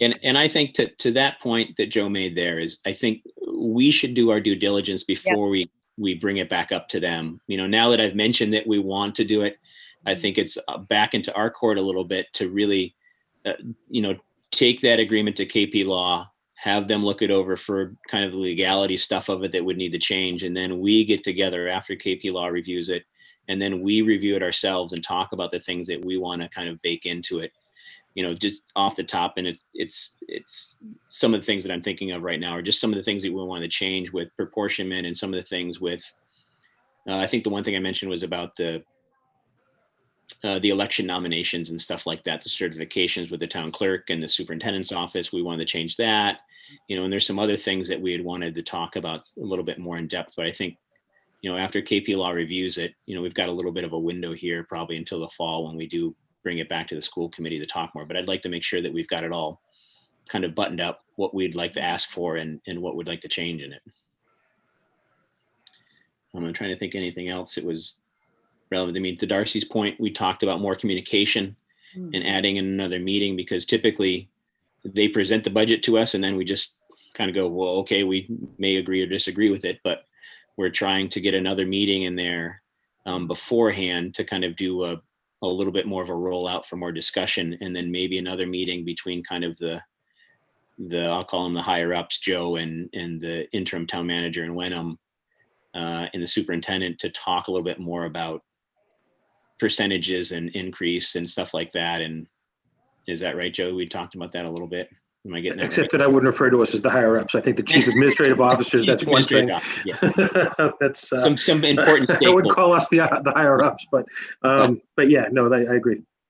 But yeah, so a little more communication earlier on. And we talked about, we can't really sustain another increase like we had last year. Right. And I've talked, I don't remember if I mentioned that meeting, but we've talked about maybe even in the regional agreement, some type of a cap per percentage per year on increase that's okay. The town, we've stayed really low on our increases, but the school they could come in with a 50% increase. They could come in with a 1% increase. I don't want to say there's no rhyme or reason to it, but there's no kind of equalizing factor to level the curve. And if we had something in regional agreement about you can't go over 5 or 6% per year or whatever number that we all kind of negotiate, that would really help us level that tax burden on people. Maybe it could be tied to inflation. be tied to inflation maybe in a reasonable capital planning, something like that, And I would say that if we, as we get into it and we get negotiate, I think one of the things we need to provide for the schools too is some, assurance that if something that is completely unpredictable comes up, they're able to approach both towns and say, hey, we need relief from this provision this year because of, whatever the circumstances, and understand that the towns will be amenable to hearing that. The pandemic, Yeah. What happens in the next 5 or 10 years that none of us can even think about that may cause, an unforeseen increase in their expenditures. And the only real option for them is to come to us and say, we need relief from this. As long as we have it in agreement, we're all willing to talk about those things. I think that is fair. Right. I think the other thing that we talked about a bit was the Chapter 70 funding, and the possible decrease in that due to lower numbers for enrollment. And I've been talking to, I've talked to Mary Beth, the superintendent, and Brad Hill and a few other people about having that enrollment number be from the previous year, previous to the pandemic, instead of this current number. We have about 135, 150 kids that have unenrolled from school. So that can really hurt our Chapter 70 funding. Yeah. So lobbying the state, and I said, whatever we can do as the Board of Selectmen, please let us know. And we'll write letters, we'll lobby, we'll do whatever we need to do to hopefully let the people at the state level know that would like to keep those numbers from the previous pre-pandemic numbers because of the circumstances. Because, I would assume that probably 80, 90% of those kids will be back enrolled when this is over. I mean, some move to private schools, but I think we've got a large percentage of homeschoolers and stuff that will be back in matriculation in the district. And that will really hurt us if we don't get that Chapter 70 funding for when they come back. We'll be behind a year and we'll probably never catch up. Joe, we had, they recently passed the HEROES funding. I can't remember if it was today or yesterday because the days are running together. But was there money for schools in that HEROES Act? I'm not sure, to be honest with you. The early reports we got from MAPC and the State House was that there's no new funding for states and municipalities. They didn't mention schools. They did talk about some new funding for vaccinations and things that may trickle down through the locals. It's over 500 pages in the new legislation. So as of this afternoon, they hadn't really digested all of what was there. Of course, my networks are telling us what's available for municipalities. So the big news was that there wasn't anything new for municipalities, but they did extend the CARES, which helps. That was a good enough help for us, for our purposes. I haven't heard yet on the school stuff. Hopefully the school department has their networks researching that as well. So I did see it on a list on one of the news shows. They had it listed. I just wanted to know. Okay. What it And was. Anna, I will research it. Yeah. Anna Cizik just said in the chat she believed there was, but not a confirmation, but belief. I think what was the other thing we had talked about? Joe mentioned our master planning and working with Wenham and the school district to involve them in our master planning as well. And I mentioned about it kind of led into the master plan discussion. I talked about Winthrop School and that led into a little bit of discussion about redeveloping that area and moving a campus to Cutler that was more robust and could absorb the Winthrop students into that campus. And so that was another thing that Mary Beth had mentioned about the application, I think, is back in and waiting for result from the state, I think is what she said, or they were about to resubmit. They were going to resubmit. Yeah, they're going to, I believe they're going to, I don't know. I didn't think that they had resubmitted. I think they're planning to resubmit. Yeah, you're right. I think she said that they had stalled everything because of COVID, and then it was going to open back up. And when it opened back up, they were anticipating they would reapply to have them come back and do the review and see what we could do. Mm-hmm. Well, I might not have taken notes very well, but I wrote down that she expected to hear in March or April about that. But I know Anna's on the line. Anna, do you know what she said, or can you recall? Say the question again. Sorry, I was actually typing back to you about the allocation for schools. What was the question? I was talking about when I was talking about consolidating Winthrop and Cutler in a new campus and the application of the state. Yeah, so typically they hear about now. And so I was actually just in a meeting with Tom Gary. That's where I left and went to and came back. They do expect to hear about now, but under normal circumstances. But this year it looks like it's going to be delayed. So there should be a return on our potential state project for the elementary schools, maybe in a couple months. But like everything, it's up in the air. And while I've interrupted you, I was just going to confirm there's $54 billion allocated in that funding. That was confirmed by the MASC today. That's allocated for K through 12 public schools. So how that gets divvied out through the governors is hard to say, but there is a good chunk of change for public schooling in the new act. Okay, well, that's good news. Hopefully we get some of that. Anything else about the meeting? Anybody wants to add or discuss? Have a general recap, I guess. So we'll be having another meeting or two, hopefully, before they finalize their budget, and we'll have as much input as we possibly can, hopefully more than usual, so we're all on the same page or as close as we can be. All right. Next, we have a discussion of the Human Rights Forum. And as you all know, we passed Human Rights Committee, and up next, we would like to, Joe and I have been discussing it for a little bit, a forum. We brought it up, I think, at one of the last meetings when we voted it in, kind of a general introduction of what the committee is, what it's looking to do, its purpose, all that kind of stuff, and just kind of a general unveiling to the public, and kind of a question and answer period, and even we could even accept applications or kind of promote applications for board members at that meeting, and then do our usual kind of time period for applications and review and all that kind of stuff. Does that sound about right, what we were talking about, Joe? Yeah. And so then I guess tonight we're looking for just kind of a input on that and to set a date for that forum so we can start planning for it. I would assume it's not going to be in the next week. So sometime in January, I would hope. Any thoughts or ideas on timing of it, or any kind of prep work that we would like Joe or other folks to do for it?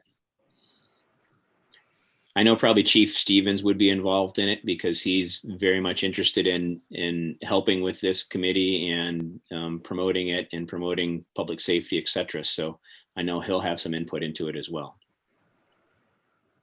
Well, I do have something I would like to just quickly read. This is from a Professor Loretta Ross, who has a new book coming out. She teaches at Smith College. Mm-hmm.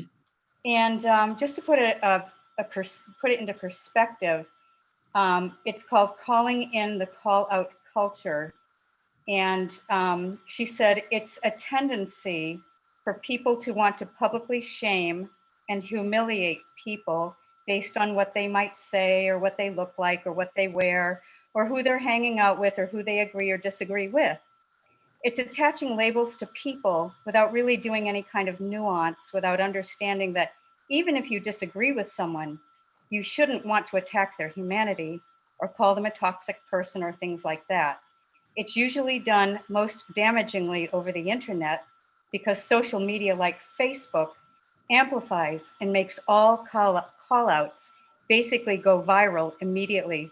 And so instead of one person criticizing you, you end up with an angry mob who doesn't even know you that's criticizing you.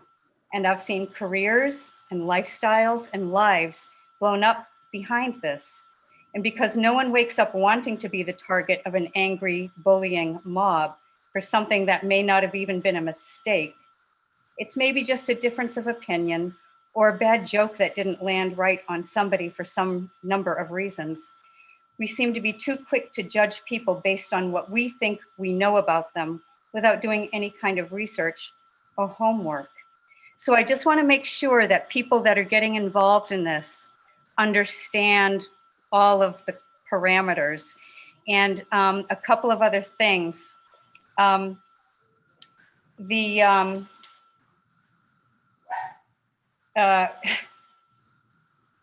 Gee, it just flipped, it just left my mind.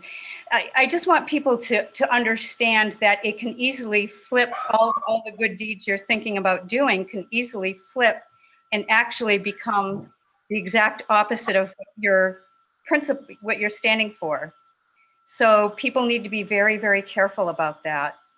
And the other thing is, for people who are coming forward to be on the commission, have we determined if there is litigation, who will be paying for their lawyers? Are the people prepared to pay for their own lawyers if someone should feel litigious?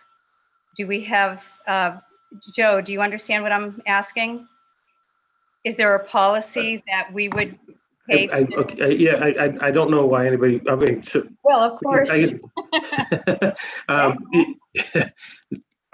Not prepared for the question. How's that sound? So I would say, Darcy, listening to what you just said, I appreciate that, and that's part of the reason I think we decided when the night you folks voted for the commission. Part of the reason we decided to have the forum was kind of talk about all this stuff with the public. So thanks for framing the discussion for us. I think that one of the things that I've seen going around the North Shore the last several months is that in towns that don't have a human rights commission, some of these things have blown up. They've gone, little things have gone viral, took on lives of their own. But I haven't seen that pop up in any towns that did have a human rights commission. So I'm actually hopeful, and I'm an optimist. Some would say pie-eyed optimist, but I'm believing that by establishing this commission, we can keep things from kind of getting to that level where things get out of hand. The whole purpose of having the Human Rights Commission is to keep things from getting out of hand. These are sensitive discussions sometimes when we have them in public, and the Human Rights Commission is going to be trying to make sure everybody maintains, some perspective on these discussions as they happen, so that they're not being blown out of proportion and taking on a life of their own. I'll relate there was a town that had a selectman who was out at dinner and overheard to say something, and the waiter put it on Facebook, and it took on a life of its own. That town doesn't have a human rights commission currently. There was another town where somebody called into the town manager and complained about a certain flag that was hanging somewhere, and wanting to appease the people that called into complain, he ordered the flag taken down. That started another whole ruckus, a whole completely different thing. There was no organization working for the government to have these things come in and say, okay, this is the fact behind the situation. Let's talk about and look at all the facts that played into this situation and determine what to do. Is there education needed somewhere? Is there some other unified approach we can take to solving this problem, rather than just people running to social media and trying to solve it on their own? That was, when this idea came up, that was part of the reason for bringing this idea up. It was also to give our folks in law enforcement and public safety a partner to work with, because we have very, very good public safety officials in town, from the chiefs all the way down to the newest members of their departments. And we're very fortunate in their professionalism and the training that they've received and the guidance that they get. And we want our folks to remember that our people are our people. They're not to be painted with the same broad brush of other law enforcement or firefighters or in other communities elsewhere across the nation. We want to continue to maintain the perspective that these are our people, and we'll handle these kinds of things as they come up. So I hear what you're saying, and I think that we can ask the Human Rights Commission shouldn't be doing anything that would cause the town to get sued. Quite the opposite. My hope is that they'll be doing things to keep making sure we don't get sued. That's more or less the purpose and the goal. And that's kind of one of the things we want to talk about with folks at the forum. I heard definitely, as you had a couple meetings to talk about finalizing the commission and the policy language, and heard from some folks who were concerned about the idea for the same reasons that you're expressing right now. The irony is that the whole purpose of recommending this was just to make sure that we don't get to that spot. We don't want to get into this. May I say, when you talk about perception, you're talking about something that is so ephemeral. Someone's perception is spectral evidence. It's not something you can see. It's not something you can, and that's what happened in the 1692 witch trials. They allowed spectral evidence. No, I know it's a stretch, but what I'm No, I don't think it's that much. I agree with you 100%. careful. I And think, it's really, really hard when you say how someone perceives someone. That's what I just read to you. Was about no, perception. So be very careful. And lastly, let me just say this. I think it was a failure of leadership that we didn't get a 5-0 vote on this, because it wouldn't have taken much talk, deliberation, respect, a little bit of back and forth to create a document that we could have proudly 5-0, right? Had in a unanimous document that would have covered everything and removed some of these, things like perception and things like that. And I also want to say there wasn't anything listed about human rights for ADA accommodation, which is right now the biggest human rights and civil rights issue in this town. So I'll probably be your first customer looking to press the human rights and civil rights for ADA compliance. So I just had to get that off my chest. I am a secular humanist. I believe in human rights. I put my money where my mouth is, and I put my time where my heart is. So I'm not saying this to be mean or anything. I'm just saying we need to be careful. I appreciate that, Darcy. And I think your earlier point about the social media, it does get out of hand really quickly. Very. Everyone is very, Yeah. I would say, I'm on social media. I'm not. And that people often say things on social media they would never, ever say to somebody to their face. Yeah. It's And unfortunate that they do that. could be considered a human rights violation. Right. And I think that part of our human rights committee will be dealing with things like that with social media. That's a big part of it. But I think I'm envisioning this group to be more of a proactive group than a reactive group. I think there's going to be parts where they will be reactive, but my visioning of it is more of a spreading education on tolerance and how can we make ourselves a better community for inclusion and make sure that we are doing what's right for ADA compliance and civil rights and basic human rights for all people of all walks of life. Yes. So I have hope for it. I mean, I know you're seeing the kind of the money and the litigation and stuff like that, and that's all part of it too. But I'm kind of thinking in a more positive light, not worst case scenario. Well, I guess one of the things that I have been saying all along is that you want to show an open hand, not a closed fist. And in fact, Professor Loretta Ross, who is a person of color, who wrote this, she has a book coming out and a movie and podcasts. And she said the same thing. I was amazed. You want to extend an open hand. You know what I mean? So you're going to have to be doing a lot of reaching out and less punitive stuff on Facebook or things like that. Right. So you really have to be open. No, and I see a lot of kind of opportunity within community events and just community action. Yes. Through public safety and through different avenues where this group can be involved to help facilitate, organize, and promote whatever event we're doing in town. It can be as little as like if we have a 4th of July event, we want to make sure that there's ramps over the curbs so that people with wheelchairs can get into the park or different things like that. It can be little things that people aren't really going to notice, but the people that are going to notice are going to be people that we really want to be inclusive with. Good. So Anna raised her hand. Go ahead, Anna. Thanks, Sean, and thanks, Joe. And I just want to compliment both of you for your incredibly proactive sort of approach. That sounds really good to me. I had a question about the forum and something I just wanted to correct for the record to make sure that the public understands it.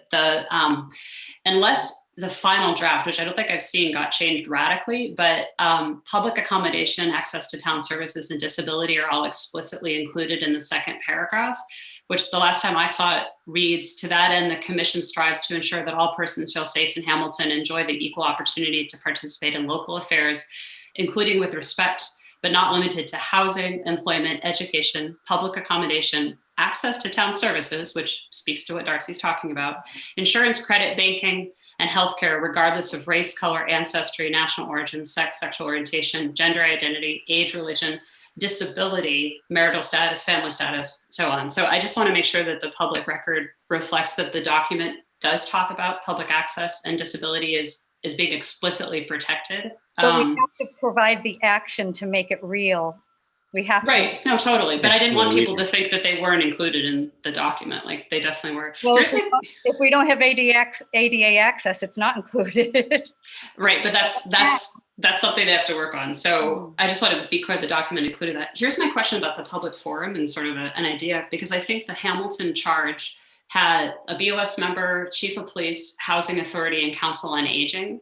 So in terms of like the development of that forum, would it make some sense to have all four of the sort of town appointed people get together too about what that might look like for them, not just Chief Stevens, who of course is a crucial person. I just wanted to kind of throw that into the No, mix. I hear that point. I think that's a valid one. I think we would meet with Joe and talk about kind of who's, obviously they're kind of already designated. We just have to talk to them about it. Right. But yes, having them kind of on board and having them be kind of educated on the charge before we get into that forum is really going to help that forum facilitate in a meaningful and impactful way. Yeah, well, I think especially to frame it as more than just law enforcement, sort of this bigger umbrella that has been put together. So, but I just want to compliment you. I think that the idea of it being a proactive path to avoid a problem, I love the idea that the town is being proactive and not reactive after, it's much better to prepare and avoid things. So in terms of the application process, I've had a lot of people ask me for that final document or the process, or Joe, is there a place on the town website I can point interested candidates to find what they're looking for and read the charge and know what to do? Can I just step in here for a quick second? One thing that was also missing from the document is women's rights and atheist rights. So you might want to add those in there too. But it talks about that. It talks about Gender was definitely included. gender, religion, all that stuff. Gender is different. It could be, there's a spectrum. But women's rights But I believe we are human rights, and human rights are women's rights, and it should be specific and it should be explicit. And right. But I think we could add that in the future, but I think we had it covered by the, but not limited to. Well, and Sean, just because I have it up in front of me, it does say sex, sexual orientation, and gender identity are all specifically listed already. So women's rights are explicitly different than all of that because it includes reproductive rights. It includes everything pertaining with what, like they say, women's rights are human rights and human rights are women's rights. So it would be good if you could include women. All right, food for thought. So back to talking about the forum.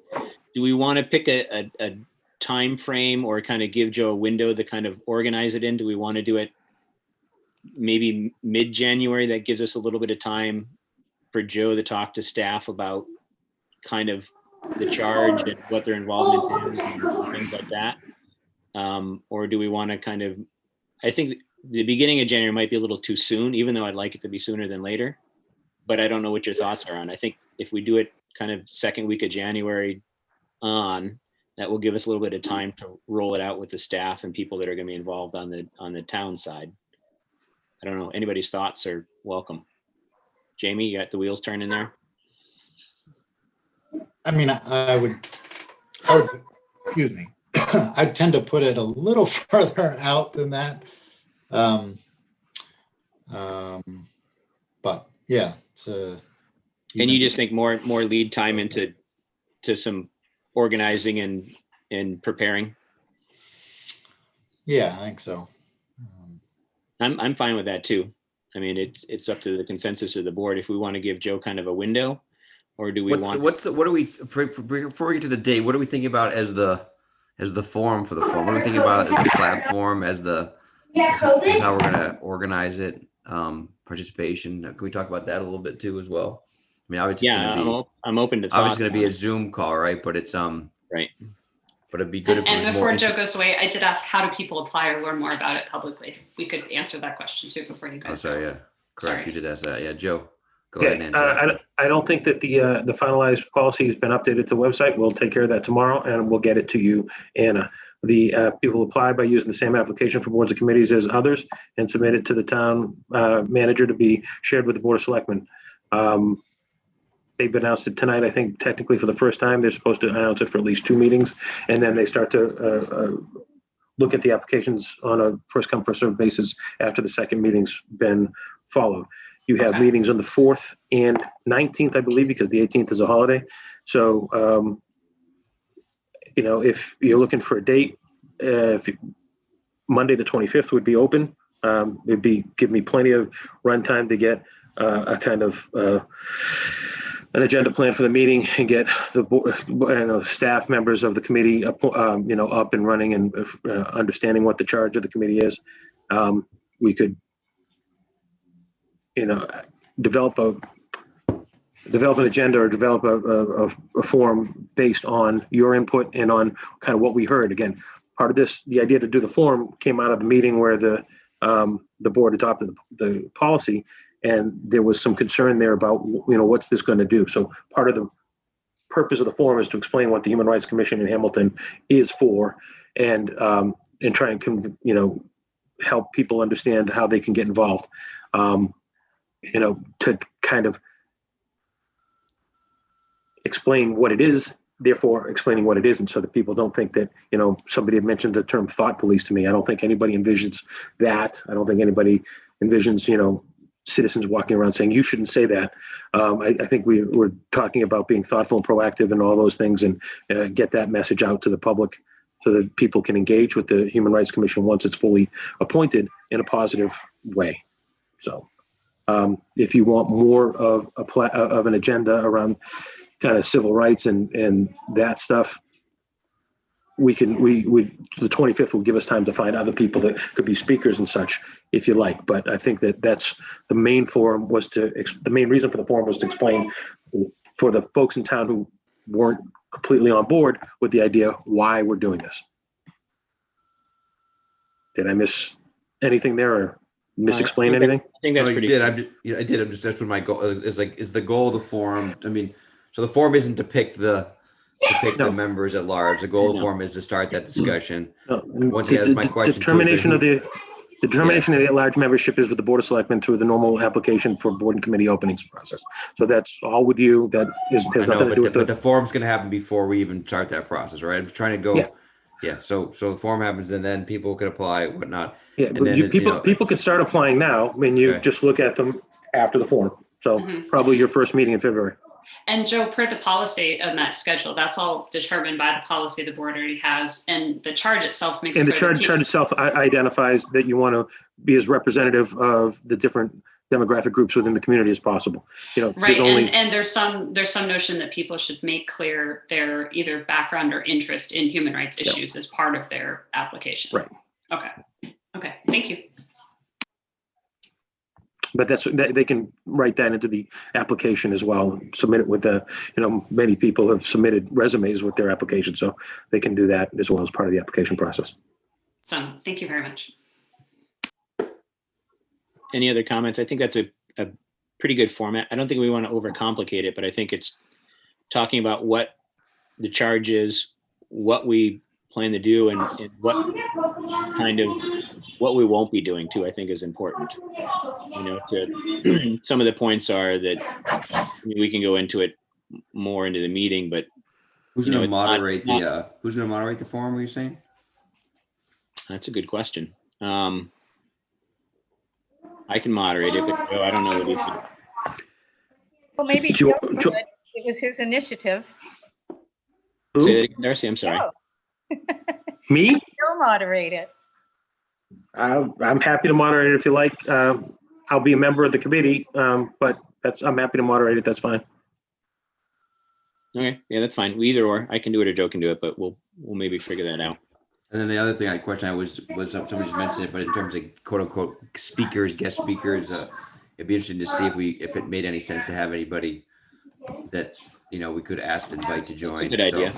Maybe we have somebody from another organization come in and speak to what a human rights or another town who has a successful one and how they made theirs successful. So Yeah, whether it's that's another a good town or whether it's another, it's worth, I don't know if it makes sense or not, but it's worth talking about that. So. No, I think that's a good point, Bill. And I think it would be valid to do that if we can find somebody and make it kind of work for us, because I'm always a big fan of best practices. If somebody else has done it and they've done it well, we can really learn from them and how they've done it. We don't have to do it exactly like they've done it, but we can use their example as kind of a template. Okay. Works for me. All right. Anything else? All right. So we're shooting for the end of January. So you and I will talk a little bit more about it, and we'll start organizing that, and we'll let everybody know in a timely manner when we post it. And I guess beforehand, this is to my board. If you're planning on attending that meeting, please let us know, because there probably will be a quorum of us if we're there. So we'll have to post that as well. So just keep that in mind. Yeah, we'll post an agenda that says that a quorum of the Board of Selectmen will be in attendance, but that no votes will be taken, and that there's no action items on the agenda for the Board of Selectmen at that meeting. But given that many of you will probably be interested in some of the people that are there asking questions, because some of them may appear before you as applicants in a couple weeks out. So a couple weeks after the fact, it's certainly reasonable that we post that as a meeting regardless. Yeah, perfect. All right. Next and lastly on our agenda, we have town manager evaluation discussion. I've gotten an evaluation from Bill. I've gotten one from myself, and I know Rosie's got extenuating circumstances, and I haven't received anything from anybody else. But I'll throw you an olive branch because you were supposed to have it done for me. But I know Darcy had some. I'm not done yet either. I gave you a partial self-eval, but I still got to check out some boxes. I'll throw Joe under the bus too. I'll throw myself under the bus. So having downloading, I've tried my Mac and I've tried 2 different PCs. So you have the latest of the SLSX file. So yes, Okay. I have 2 versions of it. I have a Pages version, which is on my Mac. I have a Excel version of it, which is Mac or PC. I think I've sent them both. So if you're having trouble with it, Darcy. You had a number, someone sent the numbers. Oh, numbers document, not in Pages, excuse me. It's in Numbers. Okay. Well, I didn't have luck with any of them, but I've been going to, trying to download apps, but even that, I'm getting scared with Russia. Can I ask a question maybe to help? Darcy, are you able to use Google Docs and the Google platform on your computer? I tend not to, but Okay. I suppose I Because could try. You just if have you a help me- PDF. How about a PDF that you can print and just fill in? I have a PDF that I can actually create them and modify them.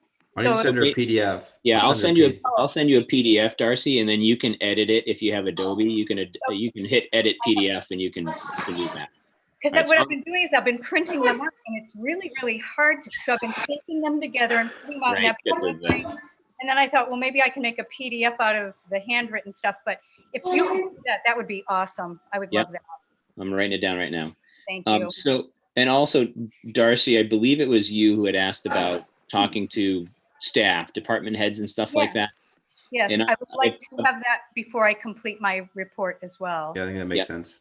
And so I work with Michelle Lee and Joe on a kind of a template document for that. And I didn't send it out, but Joe has graciously shared it with his department heads. And there was a miscommunication. I had asked to have it sent to you, but I didn't say to you. I said, let's share this. And it got shared to the department heads, not to you. So they have it already. You could, if you want input from any of my department heads, you can call and say, hey, that evaluation form that got sent to you, could you complete that and send it to me? I had thought it went to you, Darcy, and the rest of the board, but it had gone to the staff. So Oh, they know what the questions are going to be if you ask them. So we'll have Patrick share that with you again. And if you need it in a PDF or something, maybe Patrick or I can modify it for you. Yeah, we could send that in a PDF to you. And I invite any of the members of the board that want that to reach out to whichever of the department heads you'd like to hear from and ask them to, if you want all of them to do it, just ask all of them to fill out an evaluation, send it to you. That just, I'm not afraid much what they'll say. We've all been through them, so. There was one, Sean, there was one spelling or grammar mistake in it, but I'll send it to you separately, but Okay, and I'll adjust it. Several. yeah. Pretty Yeah, obvious what they are, Darcy, though. if you did see some mistakes in it, let me know and I'll alter it in the PDF and the Excel again and resend it to anybody that wants it resent, or you can fix them yourself. I can. They were, also- we did a lot of cut and paste, so we Yeah. may have made some mistakes. So I was going to say another week, but we're kind of into the holidays right now. Yeah. I wasn't thinking of the holiday break here and stuff. So had that meeting on the 4th. Let's maybe, would it be okay? Do you think it's enough time? It's kind of extended time now to have them in by the 4th so that Bill and I can compile them, and then our next meeting have them. Tuesday the 19th. Yeah. Does that work for everybody? Well, we'll see what we get for, the employees. I'd like to have a thorough, let's see, this is, what's today, 21st. 22nd tomorrow. Yeah. It's gonna be tough. Why don't we play it by ear and use that as a tentative date and see if we can get everything in. If we can't, well. Yeah, I agree. It is kind of tight because everybody's back on the. Well, how about this as a compromise? Is that not everything? I think there's only one or two sections revolving the department heads. If you send us the other stuff ahead of time, we can at least start to put it into a Yes. spreadsheet. That sounds That's a good. great idea, Bill. Yeah. Send me or Bill, either one of us, what you have. Because it's And then just make a note. compile it, into a Right. spreadsheet. Make a note in the email. Start on the work, yeah, start on the process. Yeah. Thank you. Yeah, that'd be helpful for us. Yeah. All right, so let's shoot for completed by the 4th, but please let me know if you can't and turn in what you can. And then we'll kind of, as Darcy said, play it by ear and hopefully wrap it all up by the 19th.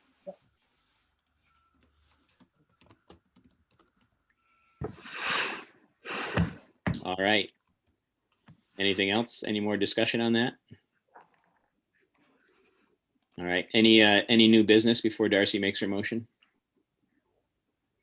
Everybody has a good I think I holiday. sent you all an email. I'll be leaving Wednesday morning and returning to the office on the following Tuesday. In my absence, Chief Stevens will be acting on my behalf on any matters that would normally come before the town manager. So. And then our next meeting, we have a kind of a not a double header, but a Monday and Tuesday with the Wenham BOS. And I'm going to follow up with Gary at the Wenham BOS and make sure we're still ready for that meeting on the Tuesday. If not, I'll let you know, but I'll also be probably reaching out to all of you sometime in the next day or so after I talk to Gary to kind of follow up with y'all. All right. Darcy, go for it.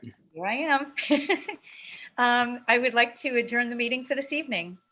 I made a motion to, oh boy. You blew it. Yeah, You blew it. That's the one you do every meeting. How did you make that one? I make a motion that we adjourn for the evening and everybody have a really great holiday season. Have a great holiday season, everybody. I Thank you. second that. Thank you. All right. Thank you, Darcy. And I will do a roll call vote to leave here. Bill, William Olson, aye. Darcy, Darcy Dale, aye. Jamie, Amy Knutson, aye. and myself, Sean Farrell, aye. Happy holidays. Happy Hanukkah. Now that it's over anyway, it's kind of past tense, I guess. But hope you had a happy Hanukkah. Oh, there you go. And we'll see you, the added joke, we'll see you next year. Yes.